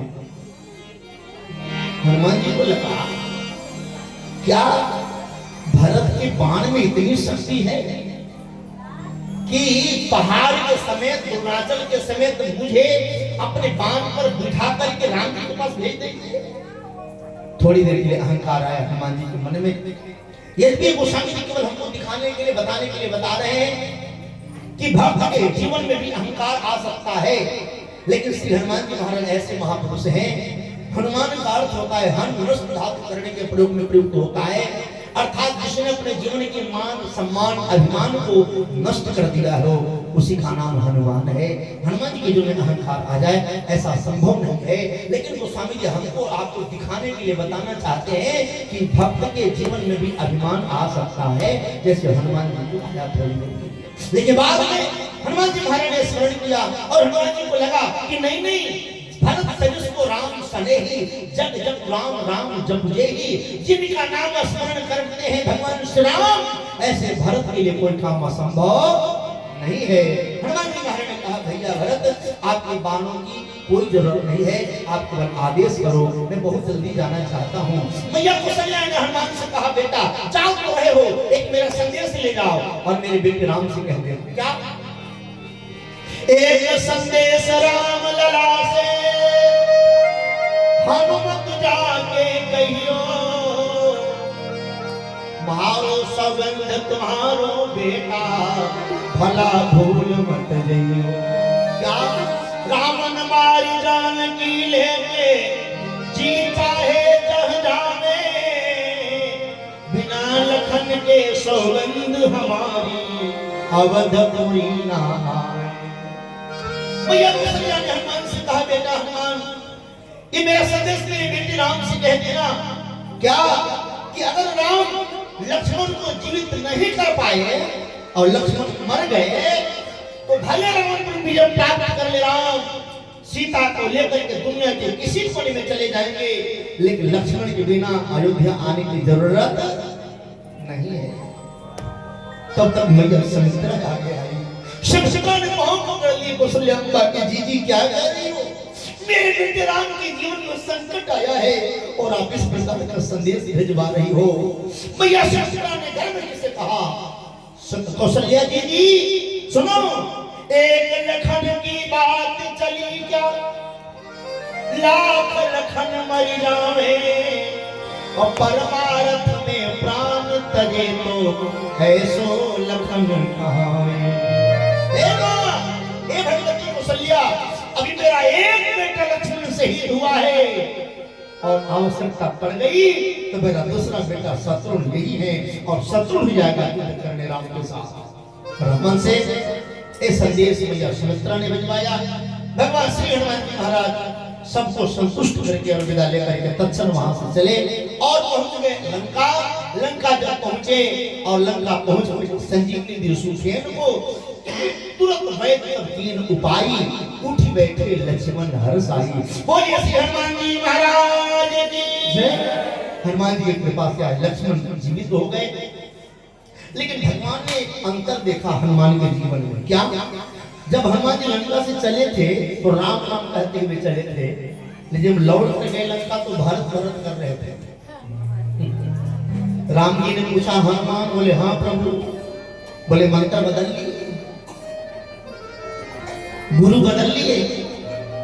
हनुमान जी ने कहा सरकार जिसको जहां ज्यादा सुविधा मिलती है वो वहां चला ही जाता। भगवान ने कहा मतलब ये है सरकार की आपके भी नाम, आपका भी बाण मार करके आपके धाम पहुंचाता है। भगवान जिसको मारते हैं अपने धाम पहुंचाते हैं। हनुमान जी ने कहा सरकार आपके बाण की महिमा है कि आपका बाण मार करके तब आपके चरण में पहुंचाता है, लेकिन श्री भरत के बाण की महिमा है कि श्री भरत का बाण सशरीर जीते जी आपके चरण में पहुंचाने की क्षमता रखता है। इसलिए आपका नाम छोड़ करके हमें भरत भरत जपने लगते। बोलिए श्री हनुमान जी महाराज की जय। आगे का युद्ध हुआ, रावण मारा गया और भगवान श्री राम लंका पर रावण को विभीषण को लंका का राजा बनाया। राजा बनाने के बाद कुछ भगवान भगवान श्री राम अयोध्या लौटे हैं। अयोध्या में लौट करके भगवान ने पहले भरत से मिले, भरत को प्रसन्न किया और भरत से मिलकर अयोध्या पधारे हैं। आज अयोध्या का संपूर्ण नागरिक, संपूर्ण अयोध्या वासी राम जी से मिलने के लिए उतावले हैं, व्याकुल हैं, व्यग्र हैं। सब लोग चाहते हैं कि पहले हम भगवान से मिले, पहले हम भगवान से मिले। सब लोग अयोध्यावासी खड़े थे सामने। राम जी ने देखा, बड़ी दूर तक दृष्टि डाली, पूरे अयोध्यावासी संपूर्ण सभी लोग दिखाई पड़ रहे थे, लेकिन श्री राम को एक भी व्यक्ति नहीं दिखाई पड़ रहा था, और उस व्यक्ति का नाम है माँ कैकेयी। माँ कैकेयी दूर दूर तक नहीं दिखाई पड़ रही थी। भगवान श्री राम के मन में ऐसा लगा कि कहीं मेरी माँ कैकेयी मर तो नहीं गई, वरना अगर जीवित होती तो मुझसे मिलने के लिए दौड़ करके आती, मेरे आने की सूचना पा करके। भगवान को इतनी व्याकुलता है, इतनी जल्दी मैया कैकेयी से मिलने के लिए कि भगवान ने एक लीला रची। अमित रूप प्रगटे तहि काला, जथा जोग मिल सबई कृपाला। क्षण मह मिले सबई भगवाना, उमा मरमय भाव न जाना। जितने लोग जिस भाव में, जिस रूप में राम जी से मिलना चाहते थे, राम जी उतने रूप बना लिए और सबसे एक क्षण में मिल लिए। और मिलने के बाद सबसे पहले कहाँ गए? मैया कौशल्या के भवन में नहीं गए, मैया सुमित्रा के भवन में नहीं गए, कहाँ गए? प्रभु जानी कैकेयी लगानी, इसलिए प्रथमता सुदेह भवानी। सबसे पहले मैया कैकेयी के भवन में गए भगवान, कैकेयी को प्रसन्न किया, संतुष्ट किया, और उसके बाद गुरुदेव का आदेश पा करके भगवान श्री राम भरत को स्नान कराते हैं, सभी को स्नान कराते हैं, दंगल भाइयों को स्नान कराए, और फिर निज कर जटा राम विवराए। भगवान अपने हाथों से अपना जटा संभाले और स्नान किया। सारे सेवक खड़े थे, सेवकों ने कहा, सरकार 14 वर्ष के बाद जो मौका मिला है, आज हम आपकी सेवा करेंगे, हमें सेवा करने का मौका दो। भगवान ने कहा, नहीं, मुझे अपनी सेवा खुद करने दो। क्यों?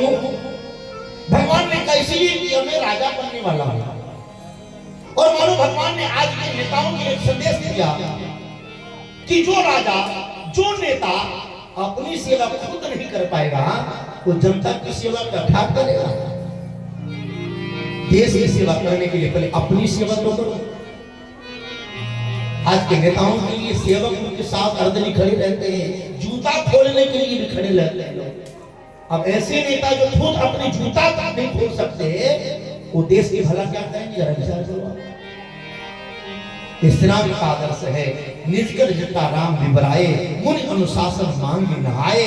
भगवान अपने स्नान किए और मां कौशल्या सुमित्रा कैकेयी ने कौशल श्री की सीता जी को स्नान कराया और दिव्य वसन भूषण पहिराए, जी नित नूतन अमल सुहाए। और अब गुरुदेव वशिष्ठ ने सिंहासन मंगवाया है और सिंहासन पर भगवान श्री राम विराजमान हुए। और उसके बाद प्रथम तिलक वशिष्ठ मुनि दीना, पुनि सब बेन आयस दीना। राम राज बैठे त्रिलोकास, हर्षित गए सब शोका। सब नर करहि परस्पर प्रीति, चलहि स्वधर्म निरंतर श्रुति नीति। बैरन कर काहू सन कोई, राम प्रताप विषमता होई। ये राम राज्य जब सभी लोग आपस में प्रेम करने लग जाए, किसी से किसी प्रकार का, किसी से कोई दुर्लभ न रह जाए, दुश्मनी न रह जाए, समझ में कि हम राम राज्य की ओर बढ़ रहे हैं। जीवन में किसी के जीवन में किसी प्रकार का कोई रोग न रह जाए, समझ लेना हम राम राज्य में जी रहे हैं। ये राम राज्य और अब भगवान राम राजा बने। आइए आप सबके प्रति राम राज्य की बहुत बहुत शुभकामना। भगवान से प्रार्थना यही है कि आप राजा में सबके हृदय में विराजमान होइए, सबके मन की मलिनता, सबके मन का कपट समाप्त कर दीजिए, सबके जीवन की ईर्ष्या समाप्त कर दीजिए, तो राम राज्य अपना भारतवर्ष में हो जाएगा। कथा संपन्न हुई। अब कथा के बाद एक सूत्र और मैं देना चाहता हूँ आपको, बहुत पूरी कथा का सार सुनिए 2 मिनट में। एक गांव में आग लगी, राम का चरित्र हमारे जीवन में न उतर पाए, भरत का चरित्र हमारे जीवन में न उतर पाए, श्री हनुमान जी महाराज का जीवन चरित्र हमारे जीवन में न उतर पाए, मत उतरे। एक बात ध्यान से सुनिएगा, केवल इतना कर लीजिए तो हमारा मानव जीवन सफल हो जाएगा। एक गांव में आग लगी, आग पर काबू पाने के लिए बड़े बड़े फायर ब्रिगेड दमकल कर्मी आए, आग बुझ नहीं रही थी। तब तक लोगों ने देखा है गौरैया पक्षी है, गौरैया पक्षी, गौरैया वो क्या कर रही है कि अपने चोंच में एक सरोवर से पानी भरती है। अब उसके चोंच में कितना पानी आता होगा, 2-4-10 फुट, और वो चोंच में पानी भरती है और जहाँ आग लगी जाके छोड़ देती है, फिर जाती है फिर छोड़ती है, फिर जाती है फिर छोड़ती है। एक क्रम उसका चल रहा था। किसी ने देखा और गौरैया को रोक करके गौरैया से पूछा, गौरैया एक बात बताओ, बड़े बड़े दमकल कर्मी आए, फायर ब्रिगेड आया है, आग पर काबू नहीं पाया जा रहा है, और तुम 4 बूंद पानी डाल करके क्या आग बुझाना चाहती हो? और क्या तेरे 4 बूंद पानी से आग बुझ जाएगी? गौरैया ने बड़ी कीमती बात कही। अगर यही बात हमारे जीवन में उतर जाए, हमारा जीवन सफल हो जाए, पूरी कथा सार्थक हो जाए। गौरैया ने कहा, दुनिया वालों, मैं नहीं जानती कि मेरे 4 बूंद पानी से आग बुझेगी कि नहीं बुझेगी, लेकिन एक बात मुझे पता है। क्या कहा? भविष्य में जब इस गांव का इतिहास लिखा जाएगा तो इतिहास के पन्नों में मेरा भी नाम दर्ज होगा, लेकिन आग लगाने वालों में नहीं, आग बुझाने वालों में नहीं।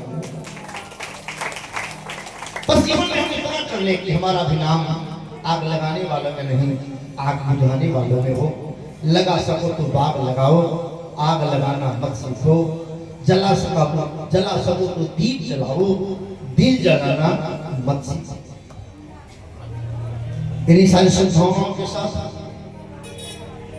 कथा को विश्राम और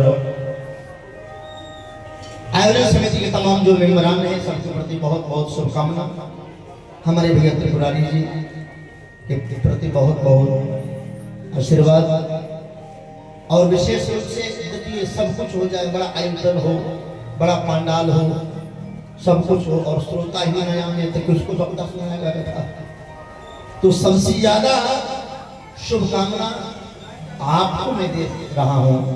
आपके प्रति बहुत बहुत धन्यवाद मैं ज्ञापित कर रहा हूँ कि आप इस छोटे से बालक को सुनने के लिए, जो टूटी फूटी भाषा में कुछ बोल लेता है, आप सुन लेते हैं, ये बड़ी बात है। मैं तो बोले मानता हूँ कि जो बालक है तो तेरी बात सुनाई मुदित मन पितु और माता। जैसे नन्हा सा अबोध बच्चा तोतली भाषा में माँ बाप से बात करता है और माँ बाप बड़े प्यार से सुनते हैं उसे और प्रसन्न होते हैं, उसी प्रकार मैं भी एक छोटा बालक तोतली भाषा में कुछ कहता हूँ और आप उसे बड़ी प्रसन्नता से सुन करके मुझे आशीर्वाद प्रदान करते हैं। ये मेरी सौभाग्य की बात है। और ठाकुर से तो यही प्रार्थना करता हूँ, हनुमान जी से यही प्रार्थना करता हूँ कि इस जन्म में तो भगवान ने इस लायक बनाया कि मैं भगवान का गुण गाऊं। मैं तो प्रार्थना करता हूँ कि मुझे मोक्ष नहीं चाहिए, प्रत्येक जन्म मुझे मिले और प्रत्येक जन्म में यही सौभाग्य मिले कि मैं भगवान की कथा गाता रहूं और आप इस कथाओं को सुनाता रहूं। हमारे तीनों सहयोगी बंधु बलिया, जिसको बागी बलिया कहा जाता है, स्वतंत्रता के आंदोलन में सबसे पहला अगर कोई प्रदेश या कोई जिला स्वतंत्र हुआ था तो बलिया था, जहाँ के मंगल पांडे थे। वहां से आप विराजमान आते हैं हमारे भैया कन्हैया जी, जो पूर्व में भी यहाँ आ चुके हैं। तबला पर संगत कर रहे हैं हमारे भैया मनोज मिश्र जी, जो हमारे शिष्य भी हैं। इन्होंने बीएचयू से तबला से एमयू किया है। एक दिन में कोई सुन रहा था, अब वो मुझे तो लगता है कि कोई होश में ऐसा नहीं बोलेगा, वो कोई बेहोश ही आदमी होगा जो कह रहा था कि क्या तबला बजा रहे हैं, हम बुलवा रहे हैं उसे तबला बजवाए तो हम जान रहे। भैया तबला बजाना अलग बात है और तबले की पढ़ाई करना अलग बात है। इन्होंने बीएचयू से 12 साल तबला की पढ़ाई की है, तब ये तबला आज बजा रहे हैं। तो मनोज मिश्रा जी का बहुत बहुत अभिनंदन। और हमारे भैया प्रवीण मिश्रा जी अपने कार्य में प्रवीण है। प्रवीण माने दक्ष, प्रवीण माने योग्य, इनकी अंगुलियां ऐसे चलती हैं जिससे मशीन चल रही है। और आप उत्तर प्रदेश के आजमगढ़ जिले से आते हैं जो दुनिया में प्रसिद्ध है। और हमारे आजमगढ़ का मतलब उसको आप दूसरे दृष्टि से देखना, आजमगढ़ भृगु जी का क्षेत्र माना जाता है। भृगु ऋषि उनकी तपस्थली आजमगढ़। और जहां से आप आते हैं जौनपुर की जन्मभूमि है मनोज जी की। जौनपुर का पुराना नाम था जमदग्निपुर। परशुराम जी के पिता जमदग्नि ऋषि थे। वो जमदग्नि ऋषि की तपस्थली है जौनपुर, जो जमदग्निपुरम से अपभ्रंश होकर के जौनपुर बन गया है। तो वहां से आप आए, आप तीनों महानुभावों का बहुत बहुत अभिनंदन और सबके प्रति हृदय से बहुत बहुत धन्यवाद ज्ञापित करते हुए, जिन्होंने चाहे ध्वनि प्रसारण यंत्र वाले हों, लाइट वाले हों, टेंट वाले हों, दानदाता हों, जिन्होंने जैसे भी कार्यक्रम में सहयोग किया है, सबके प्रति हृदय से बहुत बहुत धन्यवाद ज्ञापित करते हुए हनुमान जी से प्रार्थना है सबके जीवन में सुखी और सबके जीवन को मंगल बनाए। इस प्रकार आपकी भक्ति भगवान के चरणों में, हनुमान जी के चरणों में लगी रहे।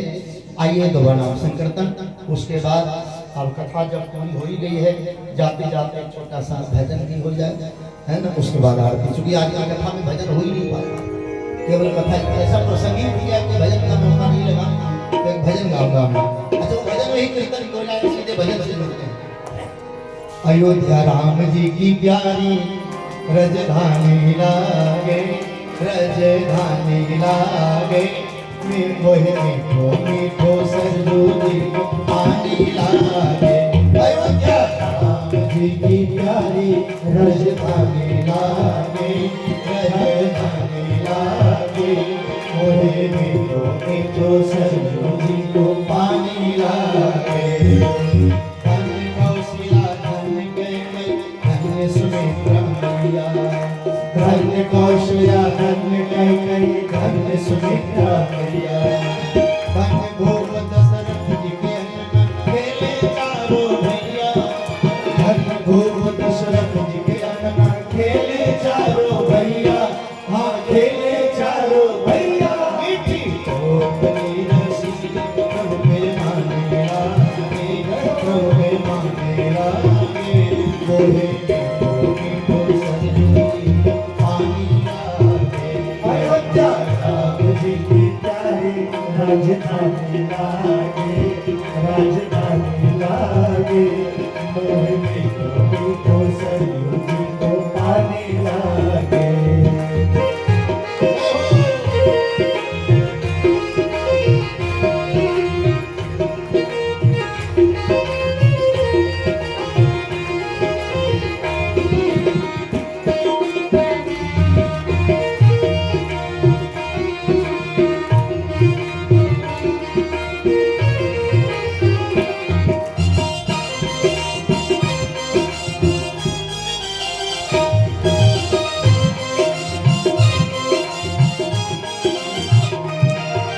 परम सुहावन जन्मभूमि श्री रघुवर राम लागी, परम सुहावन जन्मभूमि श्री रघुवर राम लागी, परम सुहावन जन्मभूमि श्री रघुवर राम लागी, परम सुहावन जन्मभूमि श्री रघुवर राम लागी। जानकी महल सुज सुंदर शोभा लक्ष्मण जी के गिरागी, जानकी महल सुज सुंदर शोभा लक्ष्मण जी के गिरागी, हाँ लक्ष्मण जी के गिरागी। कट में तू प्रीत रानी लागे, रानी लागे, मोहे मीठो मीठो सरजू जी को पानी लागे। अयोध्या राम जी की प्यारी राजधानी लागे, राजधानी लागे, मोहे मीठो मीठो सरजू जी को पानी लागे।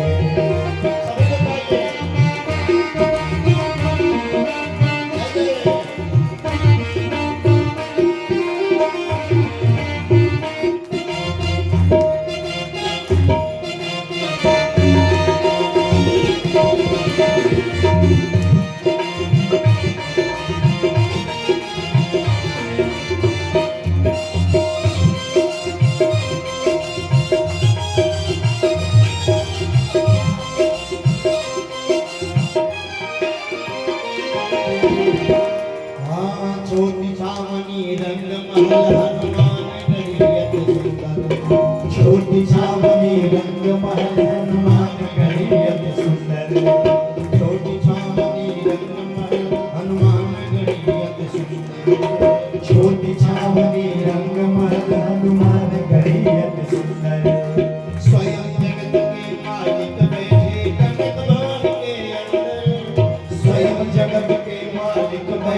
कनक भवन के अंदर, हाँ कनक भवन के अंदर सीता राम जी की शोभा सुख खाने लागे, सुख खाने लागे। मीठो मीठो सरयू जी पानी लागे, अयोध्या राम जी की प्यारी राजधानी लागे, राजधानी लागे। मोहे मीठो मीठो सरयू जी पानी लागे।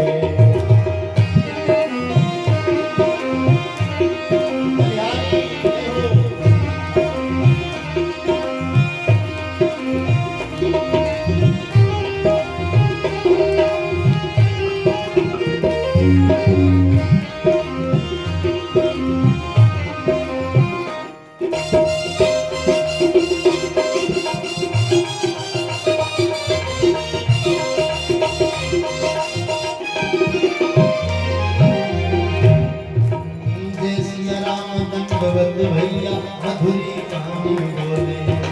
जय सिया राम दंडवत भैया मधुरी वाणी बोले। अयोध्या की परंपरा है, जो मिलेगा जय सिया राम बोलेगा। हाँ जय सिया राम दंडवत भैया मधुरी पानी बोले।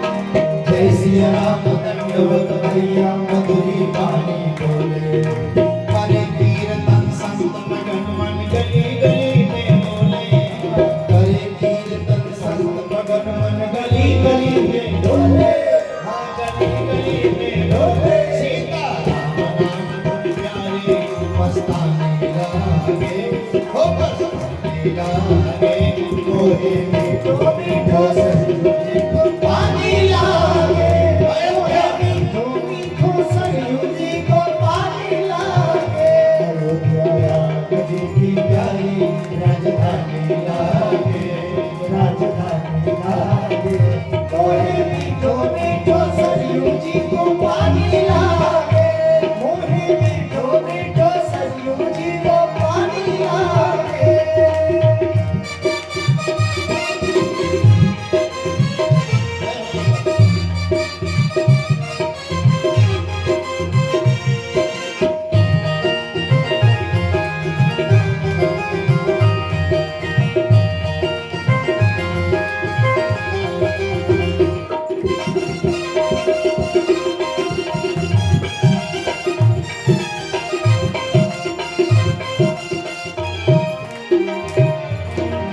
हाँ बहुपद प्रेम प्राप्त करते सब पीकर श्री हरि रस को। प्रभु की है इसी कथा रस को पी करके भगवान के शरण में प्रीति होती है।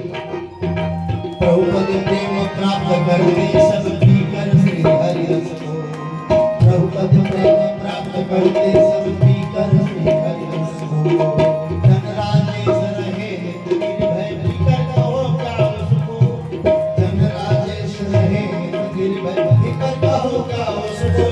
आप भीकर कहो क्या उसको। इसके मात पिता रघुराज सिया महारानी लागे, सिया महारानी लागे। मोहे मीठो मीठो सरयू जी को पानी लागे, अयोध्या राम जी की प्यारी राजधानी लागे, राजधानी लागे। मोहे मीठो मीठो सरयू जी को पानी लागे, अयोध्या राम जी की प्यारी राजधानी लागे, राजधानी लागे। मोहे मीठो मीठो सरयू जी को पानी लागे, मोहे मीठो मीठो सरयू जी को पानी लागे, मोहे मीठो मीठो सरयू जी को पानी लागे। बोलिए श्याम रामचंद्र भगवान की जय। अयोध्या धाम की जय। श्री सरयू मैया की जय। श्री रामदास सरकार की जय। श्यामदूत हनुमान जी महाराज की जय। सब संतन की जय। सभी श्रोता समाज की जय। सभी दानदाताओं की जय। जय जय सीताराम। आरती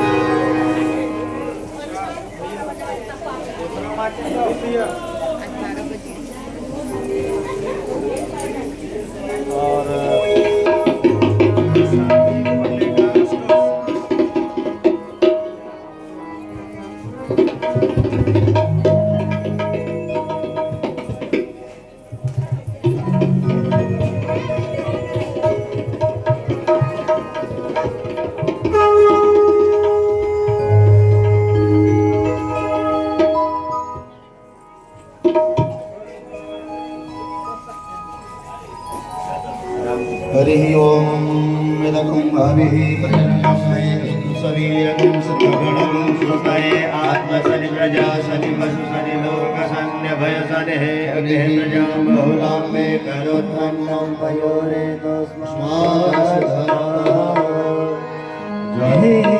हे राजा राम तेरी आरती उतारो, हे राजा राम तेरी आरती उतारो, हे राजा राम तेरी आरती उतारो, हे राजा राम तेरी आरती उतारो।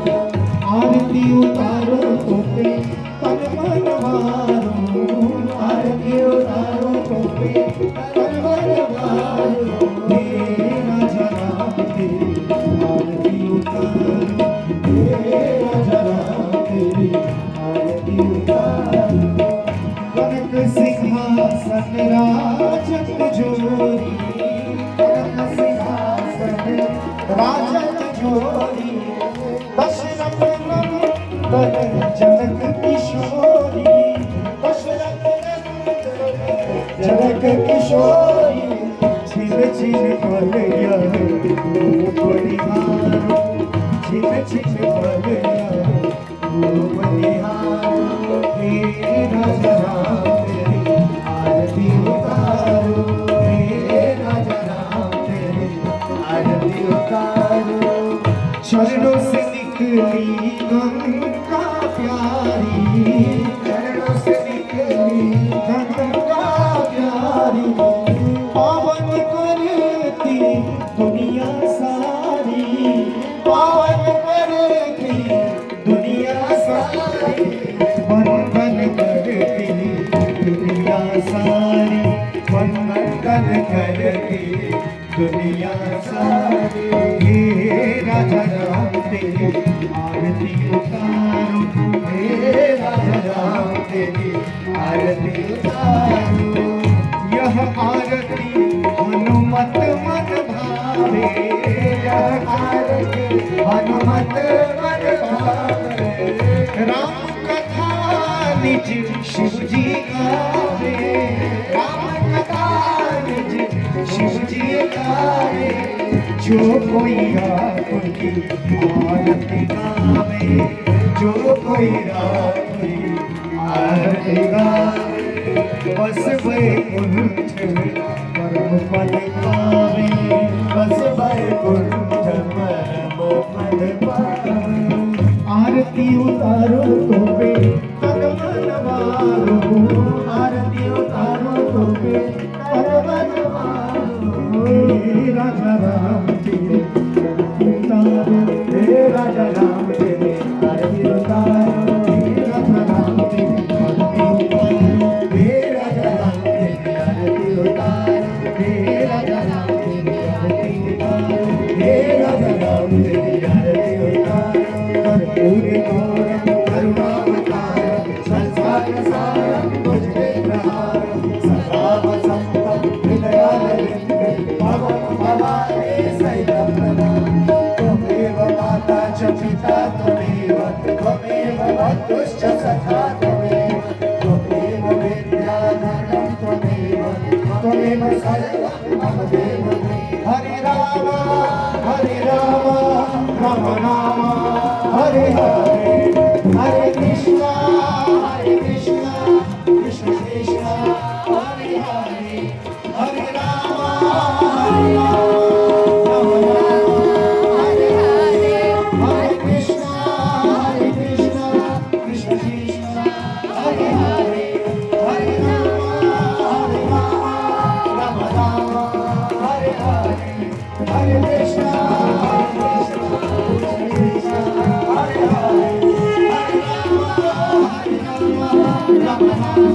हरे हरे, हरे कृष्णा कृष्ण कृष्ण हरे हरे।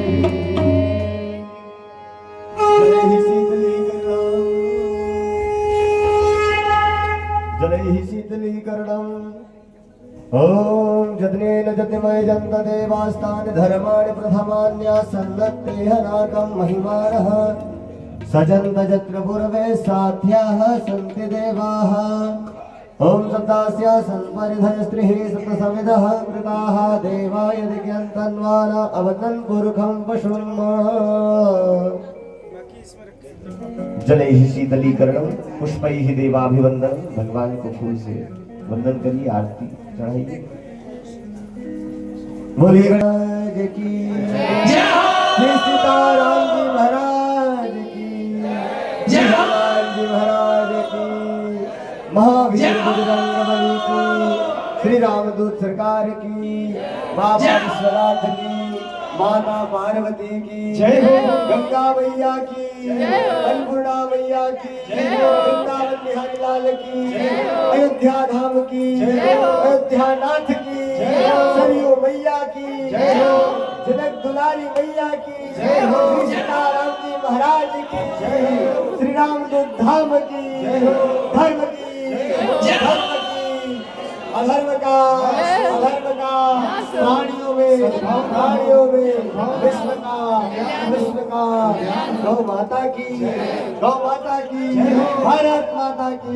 भारत माता की भारतीय संस्कृति की नमः।